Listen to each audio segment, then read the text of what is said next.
సభకు నమస్కారం. నీలాంబుజారామ కేళీ మరవాళమై సామేన శంకర స్వామి వెలయ పవలు రాతిరిసేయు భద్ర తాటంకముల్ దరహాసరుచి ధగధగ వెలుంగ త్రయ్యంతవేణి పద్మజురాణి హరిరాణి చిలికారమున కెలంకుల మెలంగ కెంగేలి రాచిల్క క్రీడార్థ మెసరేగి ప్రణవాక్షరార్థముపన్యసింప కమ్ర ముక్తాఫలా అమల గగనవాహిని పయక్కణ పంక్తి వందేయటంచు విఘ్నపతి పూజనమునర్ప విశ్వభరణ దీక్ష నెలకొన్న దేవికిదే నమస్సు. ఐంద్రీం జాగ్రదుదగ్రమూల పదవీం ఐరమ్మదావాహనాం అంతస్తాంత్రిక వామదక్షిణ పద హ్రీంకార మధ్యాత్మికాం జ్యోతిర్మండల చాక్రిక వ్యతికరాం ఓంకార ఘంటార్భటీం వందే వశ్యముఖీం మహాకవి సఖీం మంత్రాది దేవీశ్వరీం. ఈరోజు వేదిక భారత భాగవత రామాయణాలకు ఒక దిక్సూచిగా, ఒక దీపికగా, ఒక కరదీపికగా, రేపటి తరాలకి ఒక వెలుగు దివ్వగా ప్రారంభిస్తున్న పెద్ద జ్ఞాన భాండాగారమే ఈ లిపి ఎపిక్స్. కూజంతం రామరామేతి మధురం మధురాక్షరం ఆరుహ్య కవితా శాఖాం వందే వాల్మీకి కోకిలం. మన మహాకవి రామాయణకర్త మహర్షి మన ఆదికవి వాల్మీకిని సృజించుకున్నాం. ప్రారంభంలో భారతాన్ని అందించిన వారు వ్యాసుడు. వ్యాసుడు అనగానే తిక్కన గారు, నన్నయ్య గారు, పూర్వ మహాకవులందరూ కూడా రెట్టింపు ఉత్సాహంతో భక్తితో ఆయన్ని కొలుస్తారు. తిక్కన గారి ద్వారా వ్యాస స్తుతిని ఒకసారి మనం తలుచుకుందాం. ప్రాంసు పయోద నీల తనుభాసితు ఉజ్వల దండధారు పింగాంసు జటాఛటాభరణు ఆగమ పుంజ పదార్థతత్వ నిస్సంశయకారు కృష్ణ మృగచర్మ కృతాంబర కృత్యు భారతీవంశ వివర్ధను తిరస వందితు సాత్యవతేయు గొల్చదన్. వాల్మీకిని వ్యాసుణ్ణి మనం తలుచుకున్నాం.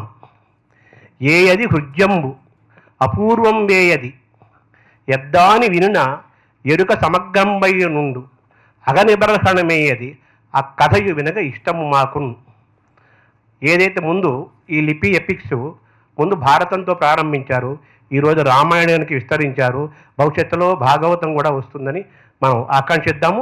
తప్పనిసరిగా వస్తుంది. కాబట్టి మన ప్రారంభంలో రామాయణ భారత కర్తలని, ఆ మహర్షులని, ఆ మహాకవులని, ఆ మహాకవుల గొప్ప వాక్యాలని తలుచుకుంటూ మన శుభారంభం పలుకుతున్నాం. ఏది హృద్యంబు, ఏది హృద్యంగా ఉంటుందో, ఏది హృద్యంబు అపూర్వం వేయది, అపూర్వమైనది ఏదో, ఏది హృద్యంబు అపూర్వం వేయది ఎద్దాని వినున ఎరుక సమగ్రం బయ్యుండు. ఏది వింటే, ఏది తెలుసుకుంటే, ఏది చదివితే మనకు గొప్ప ఎరుక కలుగుతుంది, అంటే గొప్ప జ్ఞానము కలుగుతుంది. అటువంటిది భారతం. ఏది హృద్యంబు అపూర్వం వేయది ఎద్దాని వినిన ఎరుక సమగ్రం బై నుండు అగనిబర్హణమేయది పాపాలను పోగొడుతుందో అటువంటిదే మహాభారతం. ఆ భారతంతోనే వీరు శ్రీకారం చుట్టారు. ఇప్పుడు రామాయణంలోకి వచ్చారు. రామాయణం అంటే యదకు పురాంధ్ర సంస్కృత కవీశ్వర భారతి దీప్తి కలిగినన్ సదమల బుద్ధికిన్ బహుళ శాస్త్ర రహస్య వివేకమబ్బినన్ మదికి ఉదాత్త కల్పనల మక్కువ కలిగిన విశ్వనాథ శారద సకలార్థదాయిని సురద్రువు రామకథన్ భజింపుమి అన్నవారు విశ్వనాథ సత్యనారాయణ గారు. ఆయన రామాయణ కల్పవృక్షం రాస్తూ ఈ స్తుతి చేస్తారు. ఇది గొప్ప స్తుతి. ఆ రామాయణం వల్ల, ఆ రామాయణ కథం చదవటం వల్ల, తెలుసుకోవటం వల్ల, ఆ పాత్రల గురించి, ఆ సారాన్ని, ఆ సారాంశాన్ని మనం తెలుసుకుంటే ఏం జరుగుతుందంటే యదకు పురాంధ్ర సంస్కృత కవీశ్వర భారతి దీప్తి కలిగినను, మనకు పూర్వ ఆంధ్ర సంస్కృత కవీశ్వరుల యొక్క వెలుగులు, ఆ సరస్వతి మనకు కలగాలంటే, కలుగుతాయంటే, కలిగినాయంటే దానికి కారణం రామాయణం. యదకు పురాంధ్ర సంస్కృత కవీశ్వర భారతి దీప్తి కలిగినన్ సదమల బుద్ధికిన్ బహుళ శాస్త్ర రహస్య వివేకమబ్బినన్. ఇది కేవలం కావ్యం అంటే భాషాపరమైందో ఇతిహాసమో పురాణమో కాదు. అనేక శాస్త్రాల సమాహారము భారతము, అనేక శాస్త్రాల సమాహారము రామాయణము. అనేక విషయాలు తెలుస్తాయి. అందుకనే యదకు పురాంధ్ర సంస్కృత కవీశ్వర భారతి దీప్తి కలిగిన మదికి ఉదాత్త కల్పనల మక్కువ కలిగిన. ఈ చదవటం వల్ల హృదయానికి అనేక రకాల కల్పనలు, వర్ణనలు, అనేక అంశాల పట్ల మక్కువ కలుగుతుంది, జ్ఞానము కలుగుతుంది, జ్ఞానానందము కలుగుతుంది. ఎదకు పురాంధ్ర సంస్కృత కవీశ్వర భారతి దీప్తి కలిగినన్ సదమల బుద్ధికిన్ బహుళ శాస్త్ర రహస్య వివేకమబ్బినన్ మదికి ఉదాత్త కల్పనల మక్కువ కలిగిన విశ్వనాథ శారద సకలార్థదాయని. ఆ విశ్వనాథ సృష్టించిన రామాయణ కల్పవృక్షమనే సరస్వతి అన్నిటినీ ఇస్తుంది. సకలార్థదాయిని అంటే చతుర్విధ పురుషార్థాలను ఇస్తుంది, అనేక జ్ఞానాలను ఇస్తుంది. సకలార్థదాయిని సురద్రువు కామధేనువు లాంటిది. రామకథన్ భజింపుమి, అటువంటి రామాయణాన్ని మనం భజిద్దామని విశ్వనాథ్ అన్నారు. సంస్కృత రామాయణం చదివితే, తెలుగు రామాయణం చదివితే ఇవన్నీ తెలుస్తాయి. వీటిని చదివేంత జ్ఞానము కానీ పరిస్థితి కానీ మన తరాలకు లేదు. మనం అనేక రంగాల్లో ఉన్నాం. సంస్కృతం చదువుకున్న భాషా పండితులు వారికి మాత్రమే అర్థమయ్యే స్థాయి నుంచి మనలాంటి వారికి, యువతకి అందరికీ చేరువవటం కోసం సాగర్ గారు కోట్లాది రూపాయలు ఖర్చు పెట్టి గతంలో వచ్చే కోట్లాది రూపాయల ఆదాయాన్ని వదులుకొని భాషా సాహిత్యము, భారతీయత, చరిత్ర, పురాణ ఇతిహాసాలు ఇవన్నీ నేటి తరాలకి, రేపటి తరాలకి అందించాలని, అవి అందించాలంటే భారత రామాయణంతో ప్రారంభించాలని ఒక ఉదాత్తమైన యజ్ఞాన్ని ఆయన చేపట్టారు. మనం అందరము వారికి రుణపడి ఉన్నాము. వాళ్ళ కృతజ్ఞతలు తెలియజేద్దాం సాగర్ గారికి.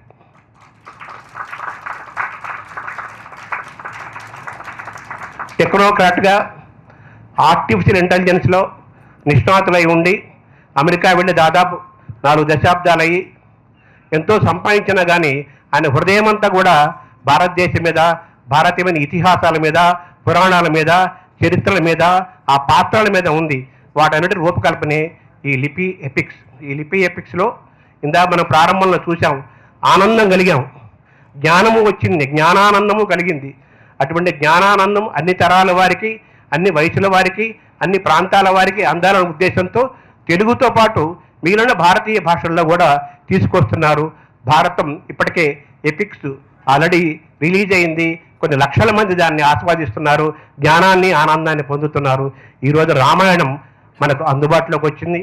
ఇందరు మహనీయుల మధ్య దీన్ని మనం ఆవిష్కరించుకుందాము, మనం తెలుసుకుందాము, మన పిల్లలకి చెప్దాము, మన పెద్దలకి తెలియజేద్దాము, అందరికీ పంచుదాము.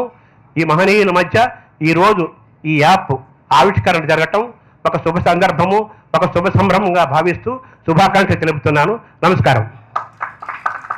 వేదిక పైన పెద్దలు, లిపిని అభిమానించే పలు ప్రముఖులు, అతిథులు, పాత్రికేయులు అందరికీ నా హృదయపూర్వక ధన్యవాదాలు. 30 ఏళ్ల క్రితం ఉద్యోగరీత్యా అమెరికా వెళ్ళి సెటిల్ అయిపోయినా నేను చిన్నప్పటి నుంచి నేర్చుకున్న తెలుగు భాష, మన భారతం, మన సంస్కృతి, మన రామాయణాలు అవే నన్ను సదా వెన్నంటి ముందుకు తీసుకెళ్తున్నాయి అని నేను ప్రగాఢంగా నమ్ముతాను. అయితే ఏదో కొద్దిపాటి విజయాలు నేను సాధించిన ఏమైనా ఉన్న టెక్నాలజీ, వ్యాపార రంగాల్లో వీటన్నిటికీ కూడా మన ఇతిహాసాలు ఇచ్చిన నైతిక పునాదులు చాలా ముఖ్యమైన విషయాలని నా నమ్మకం. పూర్వం మన చిన్నప్పుడు ఇళ్లల్లో పెద్దవాళ్ళు ఉండేవారు, కుటుంబాలు కలిసి ఉండేవాళ్ళం. పెద్దలు చందమామలు, బాలమిత్రులు, పుస్తకాలు, కథలు చెప్పడం, రామాయణ, భారత భాగవతాలు చెప్పడం, ఆ పరిస్థితులు ఉండేవి. కానీ ఇప్పుడు మీ అందరికీ తెలుసు ఆ పరిస్థితులు ఇప్పుడు లేవు. థంబ్నెయిల్స్, టెక్నాలజీల ద్వారా ఆకర్షితులైపోయి పిల్లలు, పెద్దలు కూడా ఎలా మొబైల్ టెక్నాలజీల్లో ఇరుక్కుపోయి ఆ టెక్నాలజీ చూపిస్తున్న అనవసరమైన విషయాల మీద కాలం వ్యక్తపరుస్తున్నారో మనకు తెలిసిన విషయమే, దాని గురించి నేను పెద్దగా చెప్పక్కర్లేదు. అయితే దీన్ని ఏం చేయాలి, దీన్ని ఎలా వెనక్కి తీసుకురావాలి, మన వంతు మనం ఏం చేయగలం అన్న థాట్ తోటే 2022లో నుంచి ఉద్భవించింది ఈ లిపి ఇంక్ అనే కంపెనీ. ఇప్పుడు నేటి తరానికి, యువతకి వాళ్ళకి నచ్చిన రీతిలో, వాళ్ళు మెచ్చే ప్రక్రియలతో ఒక దృశ్య కావ్యంలా మనం మన కల్చర్ని, మన సంస్కృతిని, మన రామాయణాన్ని, మన మహాభారతాన్ని, మన భాషలని వాళ్ళకి ఎలా మళ్ళీ మక్కువ తీసుకురావాలి అని చెప్పడానికి ఈ లిపిలో మా ప్రయత్నం. మన అపార విజ్ఞాన సంపద వీటిని డిజిటల్ మాధ్యమంలో, మొబైల్ ఫోన్లపై టెక్నాలజీ సౌలభ్యంతో దృశ్య కావ్యంలా పలు రకాలుగా మార్చి చేయడానికి కొంతవరకు మాకు డేటా మీద రీసెర్చ్ చేయాల్సిన అవసరం వచ్చింది. గత 3-4 ఏళ్లుగా మేము రీసెర్చ్ చేసి అంటే మనకి వాంగ్మయాలు ఆల్రెడీ ఉన్నాయి, కానీ వీటిని టెక్నాలజీ పరంగా అనువదించడానికి ఒక గ్రాఫ్ డేటాబేస్ అంటారు దాన్ని, నాలెడ్జ్ గ్రాఫ్ డేటాబేస్ని క్రియేట్ చేయడం జరిగింది. అది చేస్తూ ఉంటేనే కొన్ని అద్భుతమైన విషయాలు, మన వ్యాసుల వారి పరంపర, వాల్మీకి వారి గొప్పతనం, ఈ విషయాలన్నీ అన్ని జగద్విదితమే అయినా టెక్నాలజీ పరంగా వాటిని చూస్తే అదొక అద్భుత ప్రక్రియలాగా అనిపించింది. ఇన్ని వేల సంవత్సరాల క్రితం ఏ టెక్నాలజీ లేకుండా, ఏ ప్రక్రియలు, అంటే మనకి ఏదైతే కావాలి అనుకుంటున్నామో ఇప్పుడు ఇవేవి అప్పుడు లేనప్పుడే వీళ్ళు ఇంత అద్భుతంగా ఎలా రచించారు, ఎలా ఊహించగలిగారు, ఎలా తపస్సు చేసి కనిపెట్టారు అన్నది ఇప్పటికీ నాకు అంత చిక్కని ప్రశ్న. నేను చాలామంది అడుగుతూ ఉంటాను, ఇవన్నీ ఆ రోజుల్లో వాళ్ళు ఎలా చెప్పగలిగారు? ఈ modern scientific equipment, so call modern scientific equipment అవి లేనప్పుడు వీళ్ళు ఎలా కనిపెట్టారు? Interplanetary distances, weight of earth, distance between sun and moon and sun and earth, ఇలాంటి విషయాలకి నాసా వాళ్ళు అనండి, ఇప్పుడిప్పుడే సైంటిస్టులు కనిపెడుతున్నారు.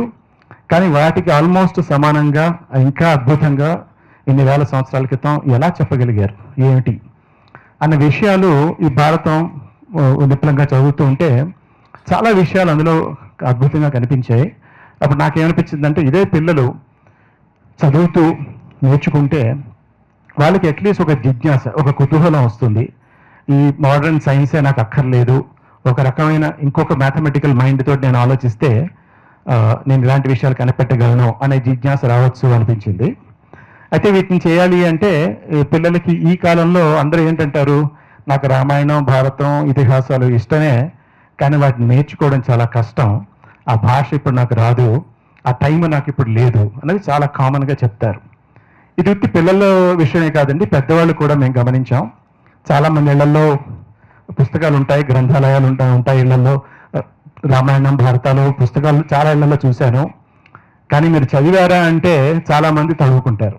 ఇళ్లలో పుస్తకాలు ఉన్నా కూడా సంపూర్ణ రామాయణాన్ని, 7 కాండల సంపూర్ణ రామాయణాన్ని కానీ, 18 పర్వాల మహాభారతాన్ని కానీ సంపూర్ణంగా కూలంకుషంగా చదువుకున్న వాళ్ళు చాలా తక్కువ, లెస్ దాన్ సింగిల్ డిజిట్ నెంబరే అని చెప్తాను. అయితే వాటిని మారుస్తూ మేము లిపిలో రకరకాల ప్రక్రియలతోటి, గ్రాఫుల ద్వారా, డేటాబేస్ల ద్వారా, విజువల్ ఎలిమెంట్స్ తోటి, ఆడియో వీడియోలతోటి, ఆటలతోటి, వీటిని ఆటలు అంటే ఇవేవో వీడియో గేమ్స్, వీళ్ళని వాళ్ళు కొట్టేసుకున్నారు, చంపేసుకున్నారు అలాంటి ఆటలు కాదు. ఏదైతే ప్రామాణికంగా మనకి గ్రంథాల్లో ఉన్నాయో వాటినే ప్రామాణికంగా తీసుకుంటూ ఆటలు తయారు చేయడానికి కొంచెం మనకు సమయం పట్టింది. అవి వాటిని కూడా యాడ్ చేస్తూ మేము చేసుకుంటూ వచ్చాం. రోజుకి 10 నిమిషాలు. మా విజ్ఞప్తి ఏంటంటే, ఏ కార్యక్రమం అయినా ఏదైనా నేర్చుకోవాలి అంటే నిబద్ధత లేకపోతే ఏం ఉపయోగం లేదు. ఏదో నేను December 31st రెజల్యూషన్ తీసుకుంటాను, ప్రతిరోజు ఎక్సర్సైజ్ చేస్తాను, ప్రతిరోజు చేస్తాను అంటారు, వారం రోజులు 10 రోజుల్లో ఆపేస్తారో నాకు తెలుసు. అలాంటి వాళ్ళకి ఎలాగైతే ఏ ఉపయోగాలు రావో, ఇది కూడా రోజుకి 10 నిమిషాల నిబద్ధతతో అట్లీస్ట్ ఒక 3 నెలలు ఈ లిపి ఎపిక్స్ని డౌన్లోడ్ చేసుకుంటే మీరేదో అడ్వాన్స్డ్ ఎక్స్పర్ట్స్ అయిపోతారని నేను చెప్పను, కనీసం ప్రామాణికతో కూడిన 18 పర్వాల మహాభారతం కానీ, 7 కాండల రామాయణం కానీ గర్వంగా మీరు చెప్పుకోవచ్చు, నేను చదివాను, భారతం, రామాయణం నేను చదివాను అని ప్రతి భారతీయుడు గొప్పగా చెప్పుకోవాలి నా ఆకాంక్ష. ఆ రోజు వస్తుందండి. ఇప్పటికే కొన్ని లక్షల మంది చూపిస్తున్నారు ఇంట్రెస్ట్. అయితే ఇది పూర్తి చేసిన వాళ్ళకి ఈ మన లిపి ఎపిక్స్లో అక్కడక్కడ కొన్ని ప్రశ్నలు, జవాబులు అని ఉంటాయి, ఆటలు కూడా ఉంటాయి. వాటిల్లో ఉత్తీర్ణత వచ్చిన వాళ్ళకి, అంటే మీరు సరిగ్గా చదువుతున్నారా లేదా, మీరు చదవక్కర్లేదు, కావాలంటే వినొచ్చు కూడాను. ఇది ఒక దృశ్య కావ్యంలో చూడొచ్చు, వినొచ్చు, చదవచ్చు. మీరు సరిగ్గా చేస్తున్నారా లేదా అని మధ్యలో ప్రశ్నలు, జవాబులు ఉంటాయి. ఇవి చేసి ప్రతి పర్వం పూర్తి చేయగానే మన ఎపిక్స్ యాప్లో ఒక డిజిటల్ సర్టిఫికెట్ వస్తుంది.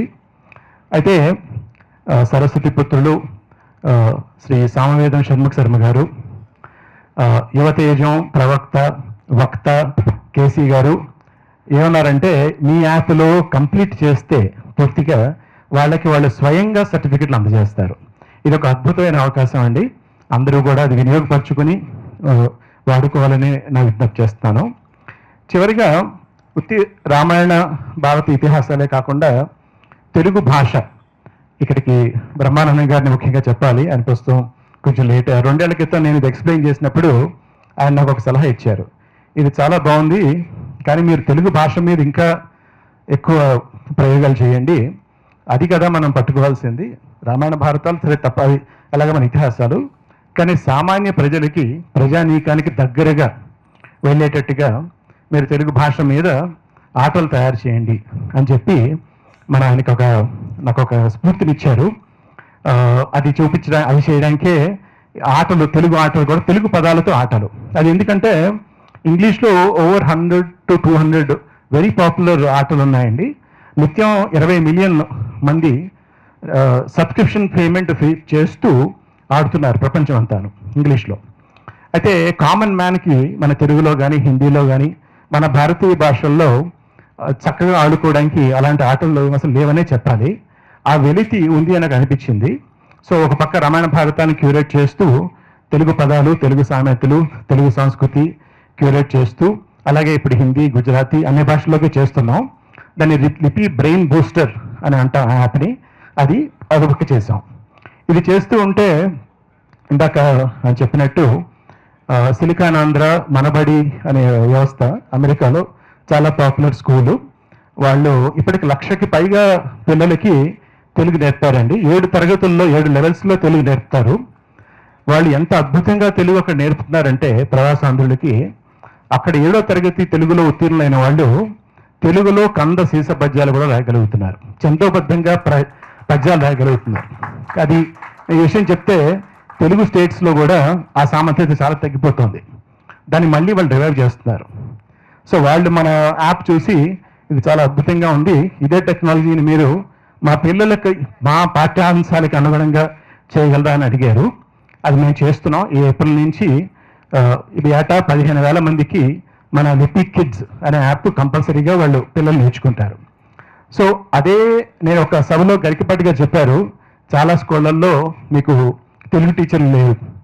ఓకే, అది ఒక ప్రాబ్లం ఉంది మనకి తెలుగు స్టేట్స్లో.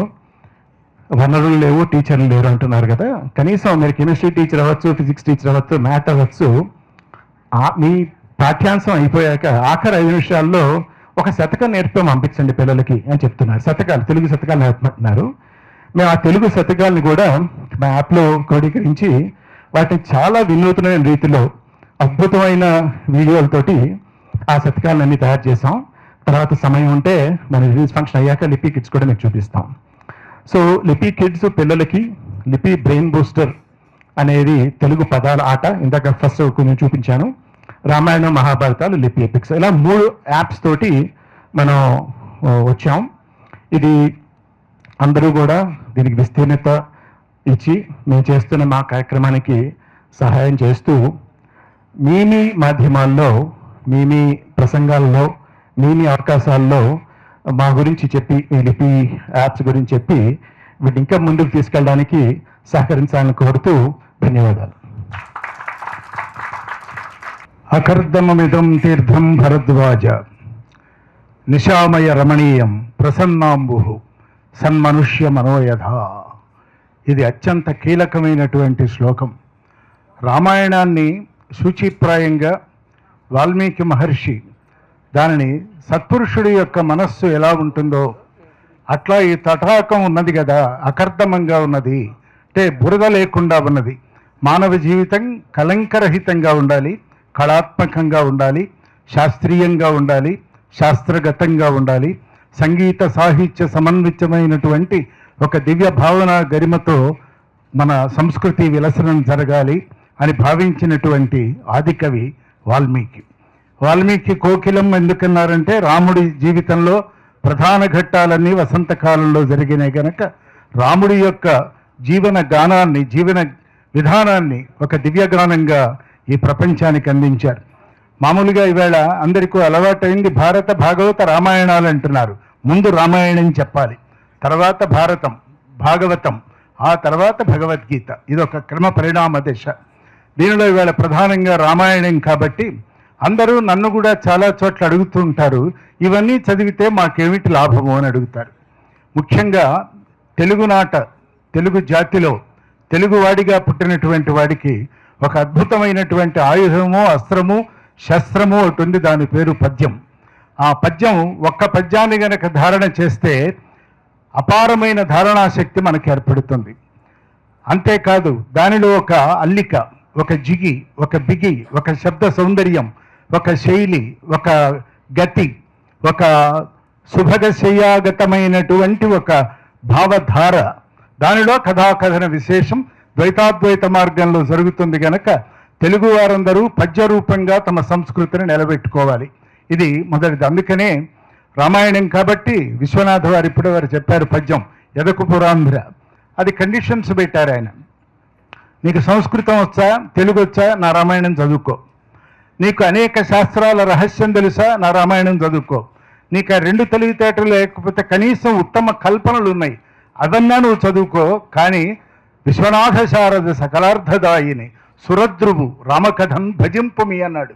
రామకథని భజించడం అంటే నిరంతరము అనుకుంటూ మననం చేసుకున్నట్లయితే ఆ 24,000 శ్లోకాలలో ఉన్నటువంటి ఆ మార్మికత, ఆ లావణ్యము, ఆ మాధుర్యము, ఆ శబ్ద సౌందర్యము మనందరికీ కూడా అర్థమవుతుంది కనుక దానిని కూడా ఈ రామాయణ కల్పవృక్షాన్ని ఆయన ఏం చేశారు అంటే నిర్గుణోపాసనతో మొదలుపెట్టారు. శ్రీమంజూషిక భక్తరక్షణ కళా శ్రీ చుంచు ఆనందవల్లి మంజు ప్రసవంబు చిద్గగన ప్రాళేయాంశువున్ మోక్షలక్ష్మి మాణిక్య వినూత్న మేఖల కటాక్షీభూత నిహార రుక్ శ్రీమంతం వైపుల్చు వెలుగునొకడే సేవింతు విశ్వేశ్వర. వెలుగుని నేను సేవిస్తానంటే సేవ అంటే చాకిరీ కాదు, సేవ అంటే సర్వీస్ కాదు, సేవ అంటే భావన. అయ్యా అందరూ సగుణోపాసనలో ఉండాలే కానీ నిర్గుణం కాదు కదా. మరి దానికి ఎలా చెప్పాలంటే కైలాసాచల సనువాసము వృషస్కంధాగ్ర సంస్థాయి తత్ప్రాళయాచల కన్యకాకుతటి పర్యంక నిద్రాగతంబు ఆలోలాగ్ర జటావనీ ఘటిత నాకౌక సరిత్కంబు దేహాలంకారిత లేలిహారము వెలుగు అర్చింతు విశ్వేశ్వర అన్నాడు. ముందు వెలుగుని భావిస్తానన్నాడు, తర్వాత అర్చిస్తాను అన్నాడు. అంటే మూలం భావన కావాలి, భావనలో నుంచి ఒక భాష పుట్టాలి, భాష నుంచి అభివ్యక్తి కావాలి, అభివ్యక్తిలో నుంచి సంస్కారం పుట్టాలి, సంస్కారంలో నుంచి సంస్కృతి నిలబడాలి. ఇది ఒక క్రమ పరిణామమైనటువంటి మహర్దశలుగా ఈ జాతి అనుభవించిన వైనం మనకు తెలుసు. అయితే తెలుగుని ఆయన ఇంకో మాట ఎక్కడో చోట పద్యంలో చెప్పారు. నాకు తెలుగులో మొట్టమొదటగా ఈ ఆ అని రాసినప్పుడు ఇది ప్రథమ శివలింగాకృతిగా నేను భావిస్తున్నాను అన్నాడు. అట్లాగే మరొక చోట బోల్లగిడినబలినటువంటి ఒక గవ్వ ముద్దగా కనిపిస్తున్నది అన్నాడు. అంటే ఎన్ని రకాలుగా దర్శనం చేయవచ్చునో ఈ 56 అక్షరాలు 50 స్వర్ణవర్ణ మాలిక. ఇది 56 అక్షరాలున్న భాష లేదు. ఇటువంటి భాష, అది ఇవ్వగలిగినటువంటి శక్తి, అది అందించగలిగినటువంటి ఒక ప్రసార వేదిక మాధ్యమం కూడా ఉత్కృష్టమైనది, ఉన్నతమైనదిగా మనం భావన చేయాలి. పద్యాన్ని మనం ఆలంబనం చేసుకోవాలి. రామాయణం చదివితే ఏమొస్తుందనేటువంటి ఈనాటి యువతకి నా జవాబు ఒక్కటే. రామాయణం చదివితే రాముడి వలె మర్యాద పురుషోత్తముడిగా, సమాజంలో ఒక సభ్య పౌరుడిగా, ఒక జాతికి ఒక అత్యద్భుతమైన ప్రతీకగా ఎలా ఉండగలమో, వీటన్నింటికంటే మానవుడుగా జీవించగలిగిన దివ్య విధానం కావాలి అంటే రామాయణాన్ని చదవాలి. రామాయణం అంటే రాముడి కథ అని మాత్రమే కాదు, రమణీయమైన అయనం. మన ప్రయాణం కూడా రమణీయంగా ఉండాలి, రమ్యంగా ఉండాలి, ఆదర్శప్రాయంగా ఉండాలి, స్ఫూర్తిదాయకంగా ఉండాలి, మూర్తిమంతంగా ఉండాలి. ఇన్ని జరిగితే అది మానవ జీవిత వికాసంగా నేను భావన చేస్తూ తెలుగు భాషలో ముఖ్యంగా తెలుగు రామాయణంలో విశ్వనాథ వారిది మకుటాయమానమైన స్థితి అనేకం ఉన్నాయి. కానీ ఇది చక్కగా రాసి చమత్కారంతో ఉదాత్త కల్పనలతో అనేక కల్పనలు చేశారు. వాటిని కాస్త ఛాందస్సులు, ఆయన అంటే ఇష్టం లేని వాళ్ళు అవాల్మీకము అంటారు. వాల్మీకి ఒక బియ్యపు రాశి, దానిలో నుంచి చిత్రాన్నాలు పుట్టుకొచ్చినాయి, అంతే కదా. బియ్యం ఉంటే బిర్యానీ వస్తుంది, బియ్యం ఉంటే చిత్రాన్నం వస్తుంది, బియ్యం ఉంటే చక్కెర పొంగలు వస్తుంది. మూలం ఏమిటి అని మూలం. అందుకనే ఈ సంసారం ఇది ఎన్ని జన్మలకు నేను మౌని భాషా సంక్రాంతరుణము తీర్పగలదా అన్నాడు. వాల్మీకే రాయకపోతే నేనెక్కడి నుంచి దాని రామాయణం అన్నాడు. కాబట్టి ఒక వినయము, విద్య, ఒక గరిమ, ఒక శక్తి, ఒక భావన, ఇవన్నీ కూడా రావాలంటే రామాయణం చదవాలి. అందులో రామాయణం మొత్తాన్ని, రాముడి జీవితాన్ని నడిపించిన వాళ్ళందరూ కూడా కైకతో, మందరతో, సీతతో, అరుంధతితో, ఊర్మిళతో, ఆ పైన సీతతో, వీళ్ళందరితో కనుక మనం అహల్యతో, వీళ్ళందరూ కూడా స్త్రీమూర్తులంతా రాముడి యొక్క జీవితాన్ని నడిపించారు. స్త్రీమూర్తి లేకపోతే రామాయణం లేదు. అందుకనే సీతాయాశ్చరితం మహత్ అంటే సీత కథ, సీత చరిత్ర అంటారు. కాదు, సీత అంటే నాగేటి చాలు యొక్క గీత.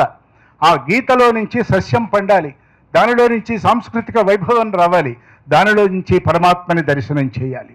కడగా ఏం కావాలి? మానవ జన్మకి పరమార్థం ఏమిటి అంటే కర్మయోగం ద్వారా, భక్తి యోగం ద్వారా, యోగం ద్వారా, జ్ఞానం ద్వారా తనను తాను తెలుసుకునేటువంటి ఒక ఎరుకలోకి వెళ్ళాలి.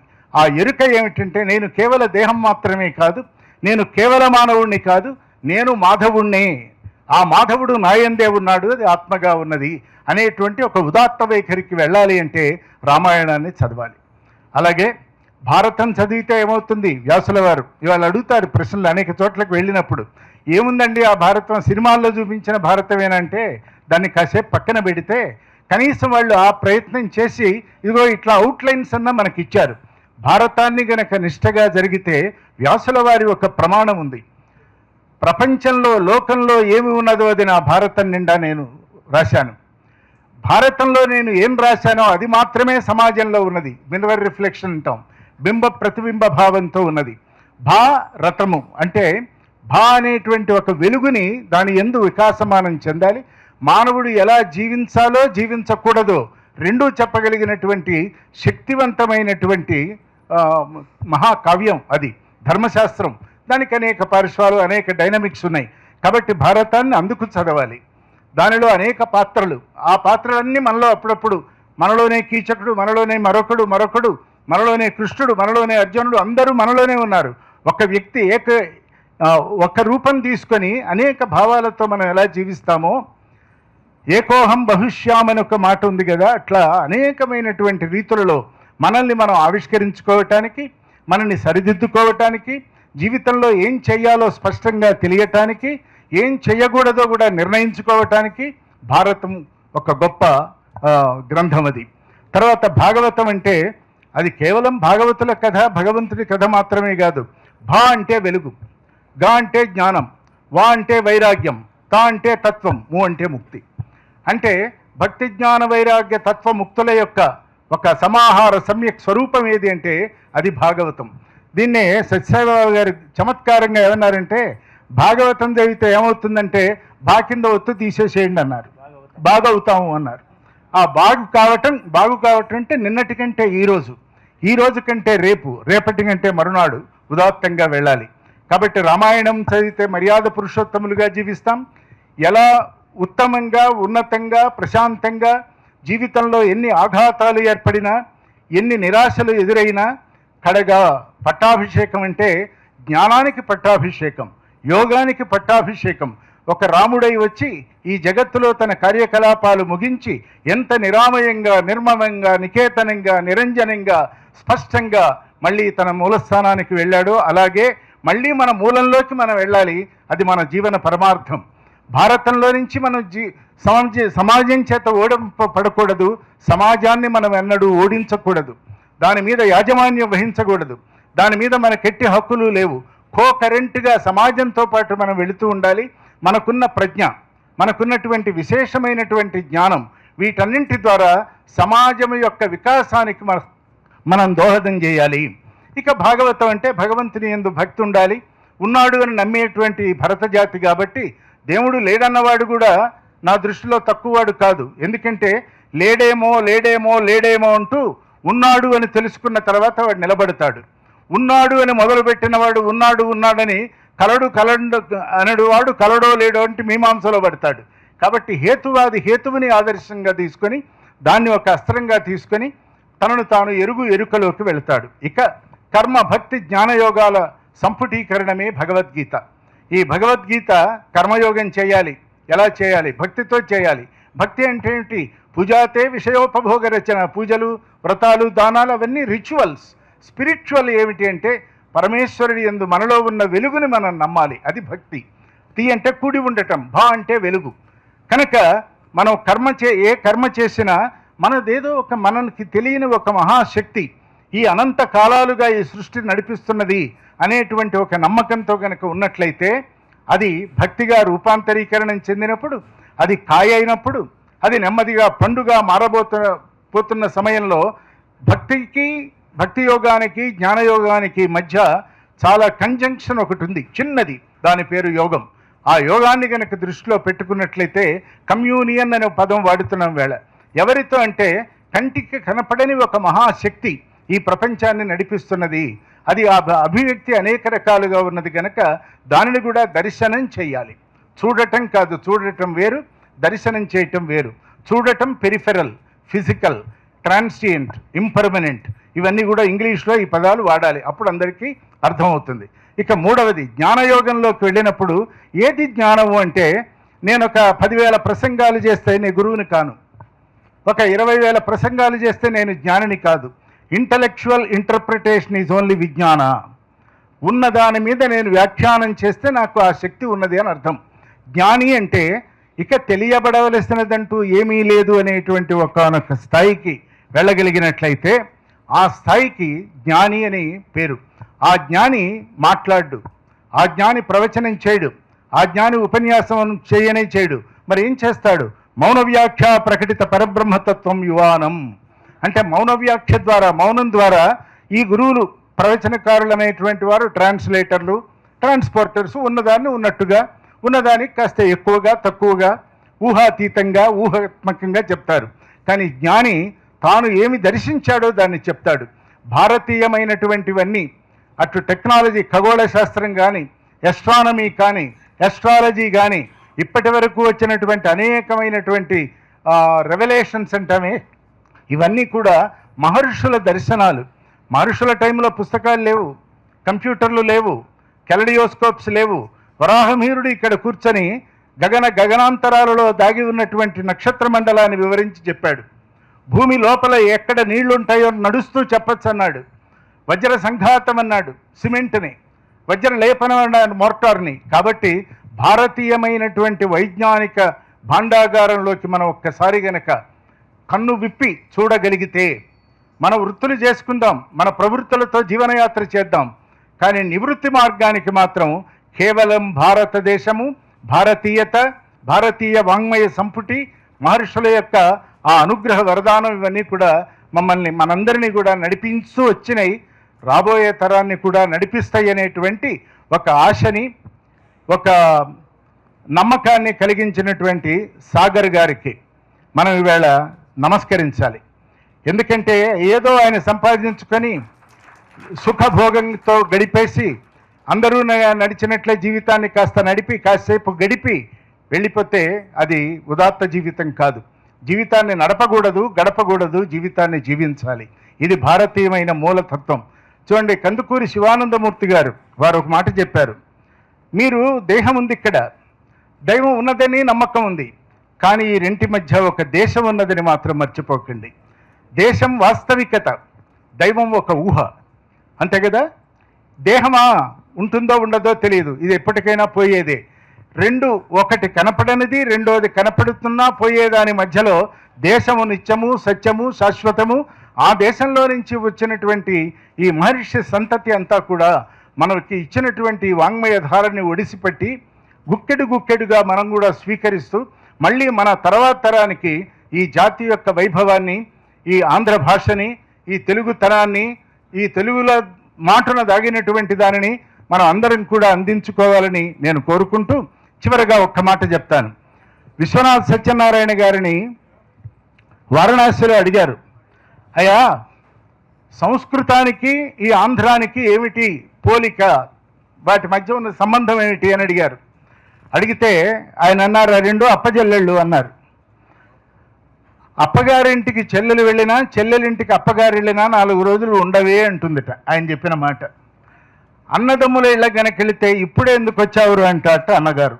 కాబట్టి ఆ భాషలు కలవు. కలిసి హృదయంతో కూడి జీవించేది ఏది అంటే సంస్కృతము, తెలుగు. మూలం సంస్కృతము, ఆంధ్రము. కాబట్టి మను చరిత్రలో పద్యం ఉంది, అటాచ్ అని కాంచే, 3 పదాలు, తర్వాతంతా సంస్కృతమే.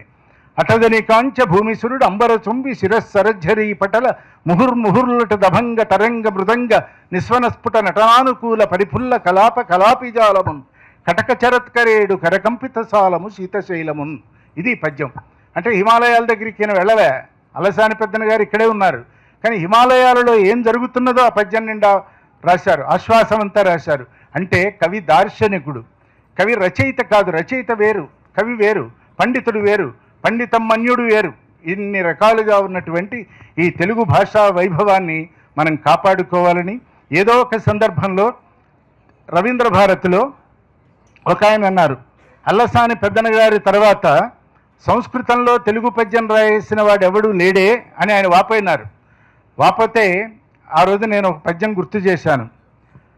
పూర్వాంభోనిధి కాళహస్తి నగరి శ్రీమన్మహేంద్రాచల శ్రీశైల ప్రముఖ త్రిలింగ శిఖరి ప్రాతర్నవోషస్విని కృష్ణాకంకణ కింకిణి ఝణఝణద్ గోదావరి కాంచిక ద్రాక్షాపేశల వాంగ్మయి విజయతాం త్రైలింగ పృథ్వీస్థలి.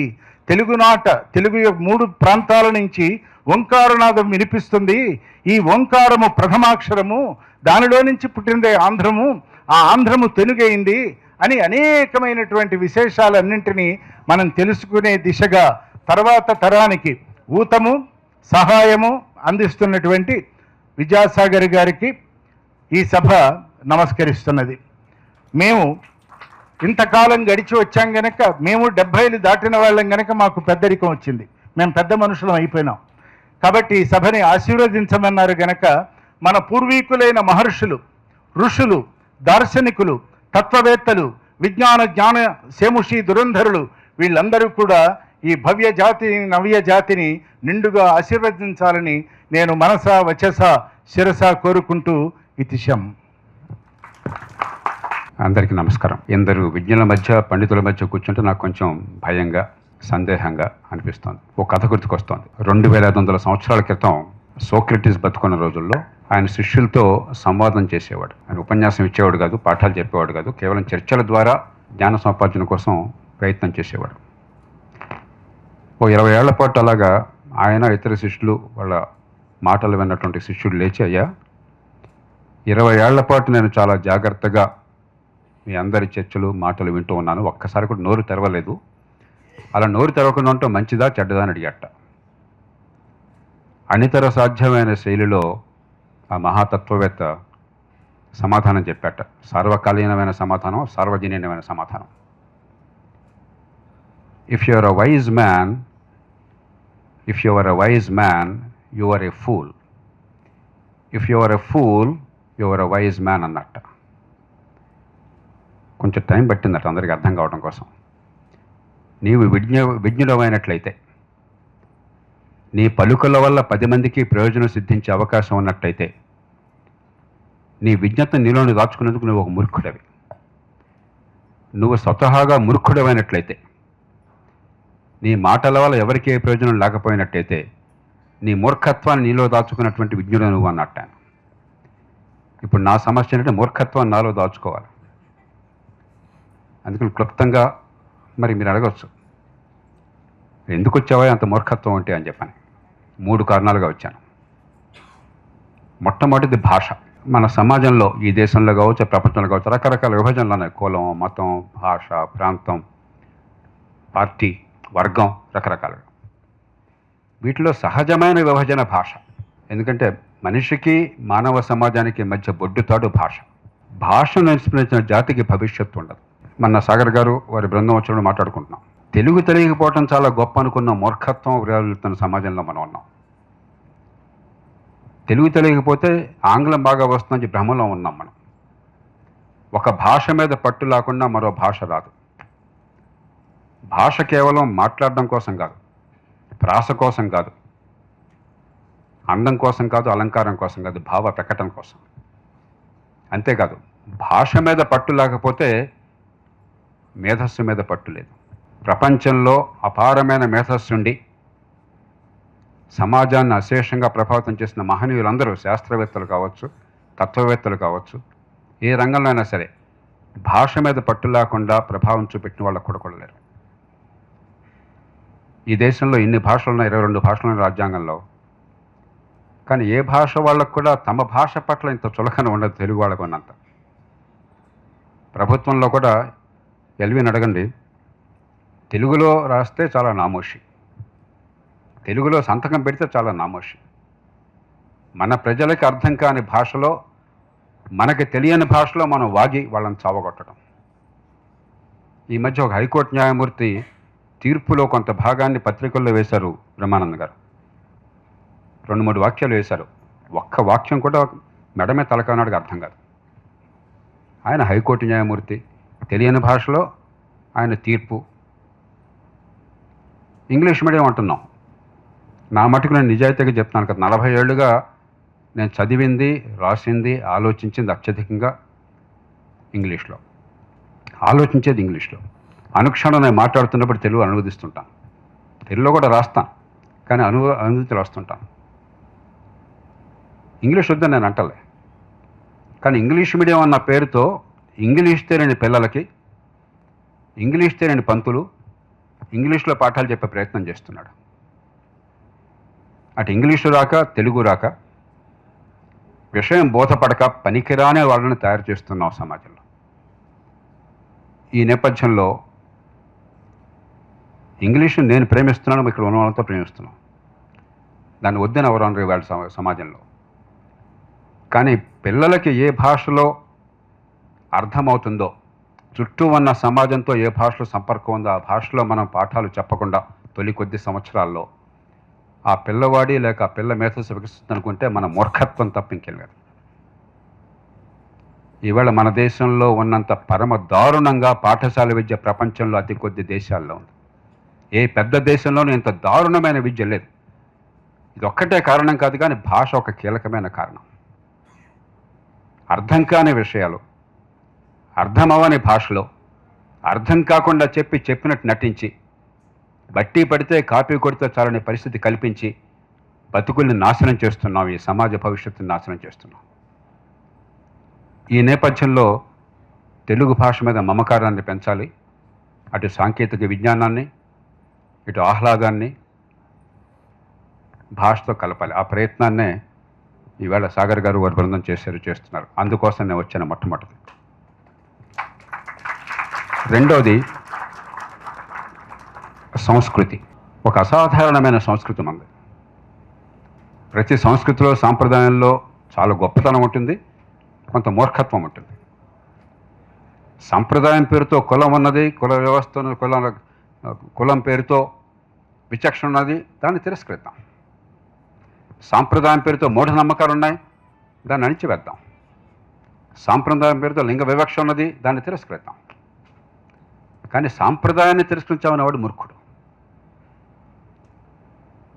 ఆ పునాదులు లేకుండా బతకాలనుకునేవాడు గాలిలో దీపం పెట్టేవాడు. ఎవరో ఒక పెద్ద ఆయన, ఒక విజ్ఞుడు చెప్పారు, చాలా ఏళ్ల క్రితం ఆయన ఇండోనేషియా వెళ్ళినప్పుడు ఎక్కడ చూసినా కూడా రామాయణము, అయోధ్య, ఆ పేర్లు కానీ లేకపోతే సంస్కృతి కానీ కనిపించింది. ఆయన ఆశ్చర్యంగా అడిగా, మీది ఇస్లాం మతం కదా, ఈ గొడవ అంతా ఏంటని అడిగట. ఆయన చాలా గర్వంగా చెప్పాట, ఇండోనేషియన్ నాయకుడు, Islam is our religion, our faith, Ramayana is our culture. ఆ విషయం మర్చిపోయినాం మనం ఈ దేశంలో. అదేదో నామేష అన్నట్టుగా సంస్కృతి మూలాలను మర్చిపోతున్నాం. ప్రపంచానికి ఈవేళ సున్నాన్ని ఇచ్చింది అంటే, దశాంశ నిర్మాణం చేసింది అంటే ఈ జాతి. ఓ ఆర్యభట్టుడు, ఓ బ్రహ్మగుప్తుడు. వాళ్ళ నుంచి ఈ ఇండియన్ న్యూమరల్స్, భారతీయ ఈ అంకెలు, ఇక్కడి నుంచి ఓ భారతీయుడు, ఒక బౌద్ధాన్ని స్వీకరించిన వాడు అబ్బాసిడ్ క్యాలిఫేట్లో అక్కడ ఉన్నత స్థానానికి వెళదామని చెప్పని అక్కడికి వెళుతూ ఈ గ్రంథాన్ని తీసుకెళ్ళాడు, బ్రహ్మగుప్తుడి గ్రంథాన్ని తీసుకెళ్ళాడు. అక్కడ దాన్ని అనువదించారు. క్వారిజ్మీ అని చెప్పిన ఒక పర్షియన్. అనువాదంలో చాలా పొడుగాటి శీర్షిక ఉన్నది ఆ పుస్తకానికి. దానిలో ఆల్ జబర్ అనే మధ్యలో ఉంటుంది.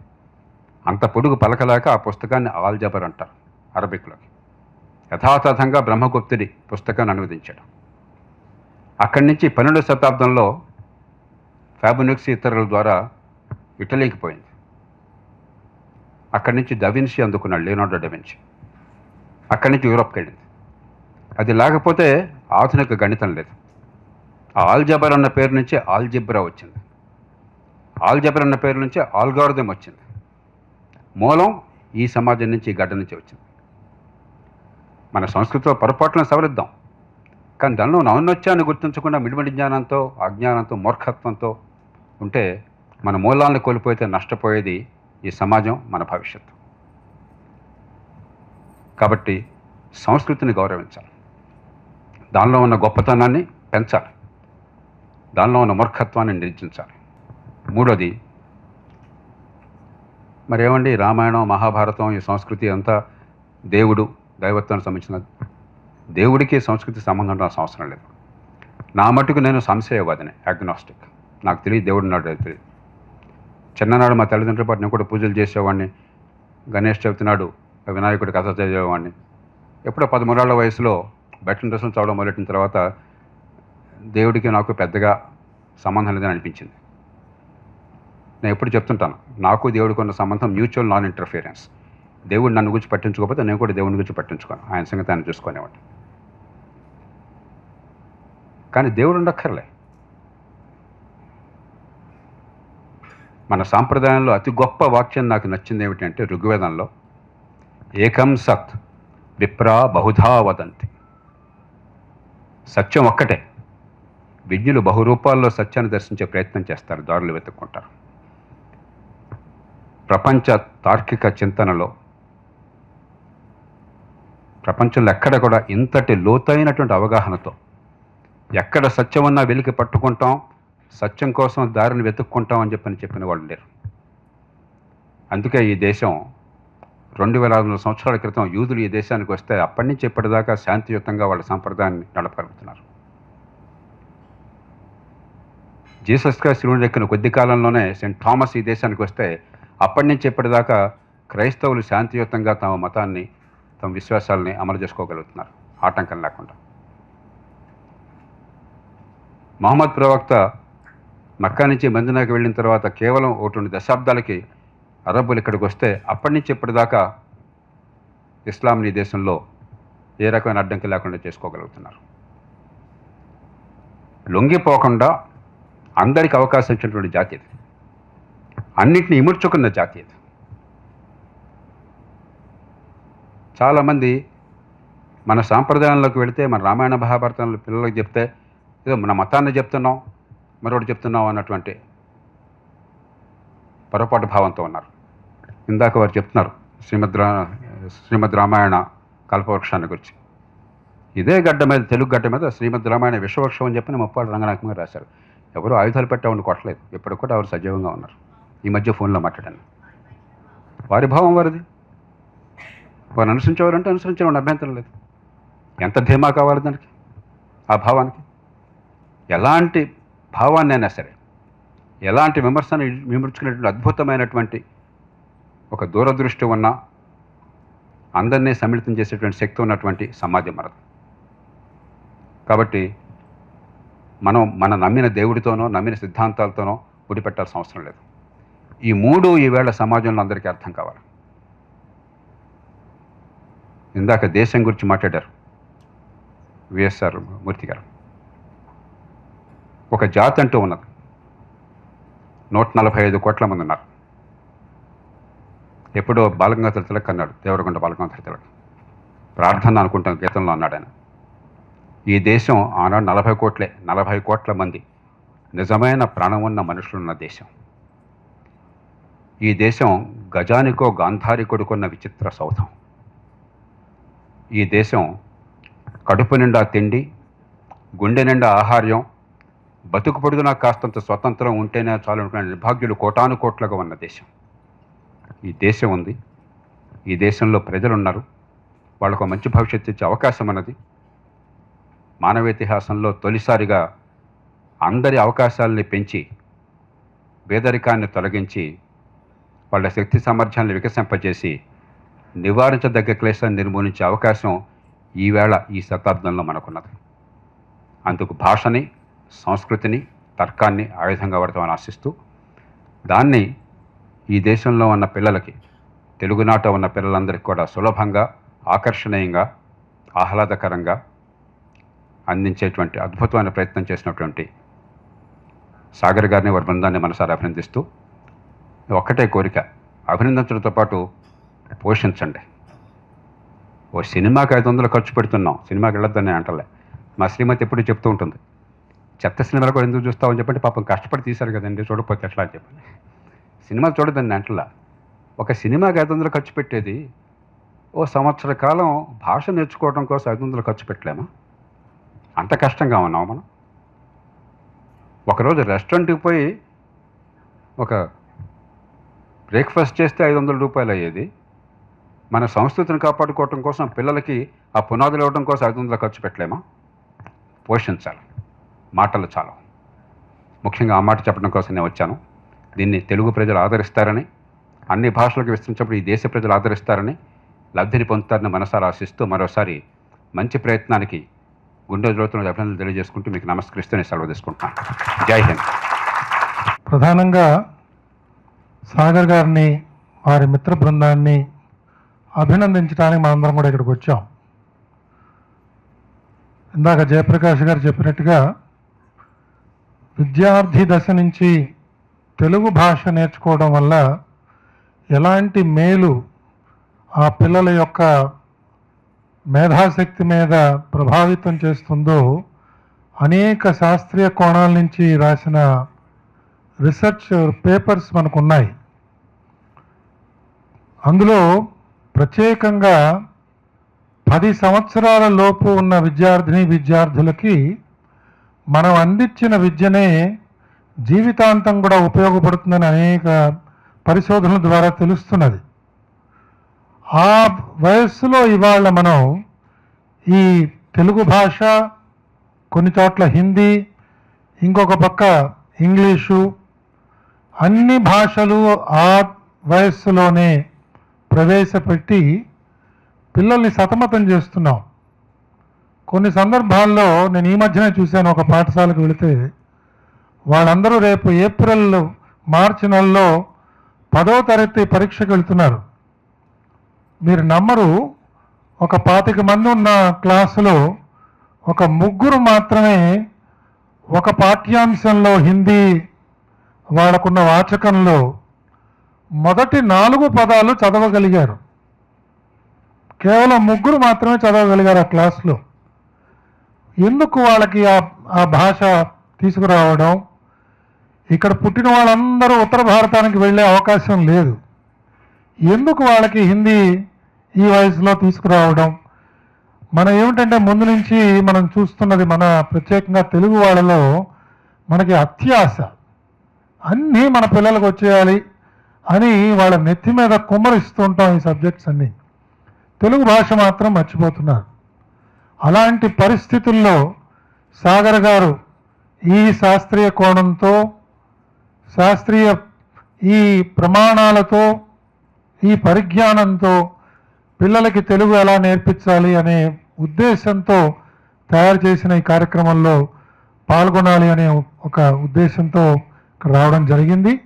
వారిని అభినందిస్తూ, సమాజంలో ఇంకా అనేక మంది వివిధ రకాలుగా భాషకి సేవ చేస్తున్నారు. ఉదాహరణకి శ్రీ చల్లా సాంబిరెడ్డి అని ఒక ఆయన పావన సేవా సమితి అని పెట్టుకుని మన దగ్గరున్న శతక సాహిత్యం అంతా కూడా ఒక 3 వాల్యూమ్స్గా దాన్ని సంకలనం చేసి ఆయన ఉచితంగా కొన్ని వేల ప్రతులు పంపిణీ చేశారు. నాకు జ్ఞాపకం, నేను తిరుమల తిరుపతి దేవస్థానంలో పనిచేస్తున్నప్పుడు అన్ని ప్రాంతాల్లో తెలుగు అధ్యాపకులందరినీ కూడా చేర్చి వారికి ఈ గ్రంథాలన్నీ అందించి పిల్లల మధ్యన పోటీలు నిర్వహించారు. ఆ పోటీలు నిర్వహించిన తర్వాత బహుమతి ప్రదానానికి మళ్ళా నన్ను పిలిస్తే నేను వెళ్ళాను. ఆ రోజు మొట్టమొదటి బహుమతి పొందింది ఒక ముస్లిం బాలిక. వీళ్ళు అందరూ హిందువులు వస్తారనే దృష్టితో వీళ్ళు తీసుకొచ్చిన బహుమతులన్నీ రాముల వారి ఫోటో, వెంకటేశ్వర స్వామి వారి ఫోటో, ఇలాంటి ఫోటోలన్నీ తీసుకుపెట్టుకున్నారు. ఫస్ట్ ప్రైజ్ వచ్చిందేమో ముస్లిం అమ్మాయి. వీళ్ళు సందేహిస్తున్నారు ఏం చేయాలో అని. సాంబిరెడ్డి గారు వారి మిత్రులు, ఆ తల్లిగారు వచ్చి, ఆ పిల్ల తల్లిగారు వచ్చి మాకేం ఇబ్బంది లేదండి, మాకు వెంకటేశ్వర స్వామి వారి ఫోటో ఇవ్వండి, మేము తీసుకెళ్తాం ఇంటికి అంది. తెలుగు భాష అంత చక్కగా ఎవరైనా నేర్చుకోగలుగుతున్నారు, అంత చక్కగా ఉచ్చరించగలుగుతున్నారు. సాంబిరెడ్డి గారు లాంటి వాళ్ళు అనేక మంది సమాజంలో ఉన్నారు. అలాగే ఈ మధ్యనే ఒక ప్రముఖ జర్నలిస్ట్ మదన్ గుప్తా గారు ఇందాక జేపీ గారు చెప్పిన అంశాలన్నీ కూడా చక్కగా సంకలనం చేసి భారతీయ వైభవం అని చెప్పి ఒక మంచి గ్రంథం తీసుకొచ్చారు. ఎన్ని అంశాలు అందులో ఉన్నాయంటే మనం ఆశ్చర్యపోతాం అసలు. అవి తీసుకుని నేషనల్ ఇన్స్టిట్యూట్ ఆఫ్ న్యూట్రిషన్ కావచ్చు, నేషనల్ ఫిజికల్ ల్యాబొరేటరీస్ వాళ్ళు తీసుకుంటే అవి రిసెర్చ్ ప్రాజెక్ట్స్ కింద వాటిని వాళ్ళు తయారు చేసి ఇంకా మున్ముందు పిల్లల చేత పరిశోధనలు చేయించవచ్చు. అలాగే మన వేదంలో, మన ఉపనిషత్తుల్లో ఉన్న అనేక వాక్యాలకి నానార్థాలు తెలియట్లేదు. శాస్త్రీయ కోణం నుంచి అంతకంటే ఎవరు చూడట్లేదు. ఒకానొక పెద్ద మనిషి ఆ ఉపనిషత్తులో ఉన్న వాక్యాలు కొన్ని తీసి జాగ్రత్తగా పరిశీలన చేసి తయారు చేసిన ఒక పదార్థం డిఆర్డిఓ వాళ్ళకి అందించగా ఆ పదార్థాన్ని భారతీయ విమానాల మీద జల్లితే అది విదేశీయుల రాడార్లో విమానం కనిపించట్లేదు. అంత అద్భుత శక్తి ఆయన ఆవిష్కరించగలిగారు. కాబట్టి మన సంస్కృతి, మన వాంగ్మయంలో ఎలాంటి విషయాలు ఉన్నాయో మనకి ఎవరికీ తెలియటం లేదు. మనందరం కూడా ఏదో చదివేశాం, Jack and Jill went up the hill చదువుకుంటూ పెరిగిపోయాం.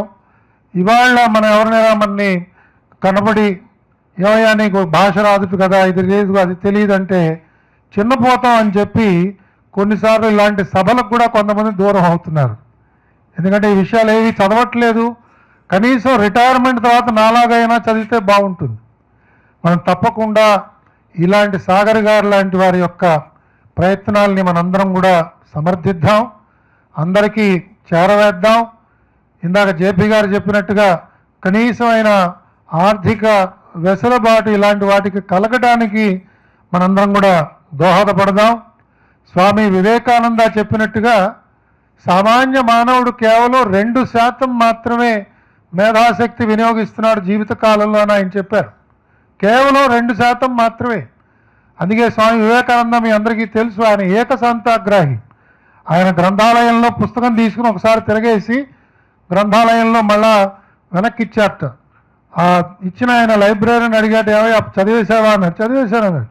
ఆయన తీసి ప్రశ్నలు వేస్తే సమాధానం చెప్పగలిగాడట. ఒకసారి చూసి ఆయన గ్రహించగలిగాడు. అంత అద్భుతమైన మేధాశక్తి మనందరికీ ఉండి దాన్ని వినియోగించుకోలేకపోతున్నందుకు మనందరం దుఃఖిస్తూ కాలయాపన చేయకుండా ఇలాంటి వాటిల్లోకి మన పిల్లల్ని ప్రవేశపెట్టగలిగితే తప్పకుండా ప్రయోజకులవుతారు. భవిష్యత్ తరాలందరికీ కూడా ఒక జీవితంలో ఎలా ఉపశమనం పొందాలి, ఒక చక్కని సంగీతం వినటానికి, చక్కని సాహిత్య విషయాల్ని తెలుసుకుంటూ జీవితంలో ఎదురవుతున్న ఇబ్బందులకి, కష్టాలకి ఎదురవ్వడానికి కనీసంగా ధైర్యం ఏర్పాటు చేసుకోవడానికి, స్వయం ప్రతిపత్తి కలగడానికి మన మాతృభాష ఎంతగానైనా దోహదపడుతుంది. కాబట్టి మనందరం కూడా సాగర్ గారు లాంటి వారి యొక్క ఈ అద్భుతమైన సృష్టిని మనందరం కూడా ఆమోదిస్తూ వారిని వెన్నంటి సహాయపడదామని అందరికీ పిలిపిస్తూ నాకు ఈ అవకాశం ఇచ్చినందుకు వారికి, వేదిక మీద ఉన్న పెద్దలందరికీ నా కృతజ్ఞతలు తెలుపుతూ సెలవు తీసుకుంటున్నాను. స్వస్తి. అందరికీ నమస్కారం అండి. ఈ వేదిక మీద ఉన్న పెద్దల పక్కన నుంచోటానికి కాదు, కనీసం దూరం నుంచి వారిని చూడడానికి కానీ ఏ అవకాశము లేని ఒక సామాన్యమైన చిన్న ఎంఏ చదువుకున్న అమ్మాయిని మాత్రమే నేను. అనుకోకుండా సోషల్ మీడియా వల్ల వీరందరి పక్కన కూర్చుని వారితో పాటు ఈ స్టేజ్ మీద మాట్లాడే ఒక అవకాశాన్ని పొందాను.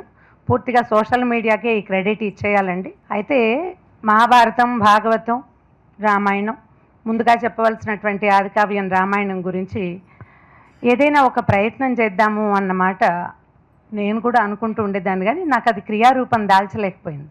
అయితే చాగంటి ప్రసాద్ గారు మాకు ఒక స్నేహితులు, వారు ఒకసారి ఈ విషయం చెప్పి నాకు లిపి యాప్ని నా ఫోన్లో డౌన్లోడ్ చేయించారు. మీరు ఏదైనా చూడండి, రోజు ఒక 10 నిమిషాలు, ఇప్పుడు ఇందాక విన్న మాటే నేను ఆ రోజు విన్నా. చిన్నపిల్లల ఆటలాగా అనిపించిందండి నాకు.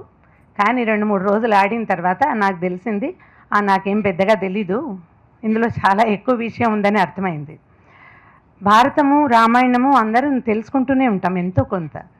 పైగా ఇటీవల ఏంటంటే ఈ 25-30 సంవత్సరాల్లో ప్రవచనకర్తల వల్ల యువత కూడా రామాయణ, భారత, భాగవతాల మీద ఎంతో కొంత అవగాహన కలిగే ఉంటుంది.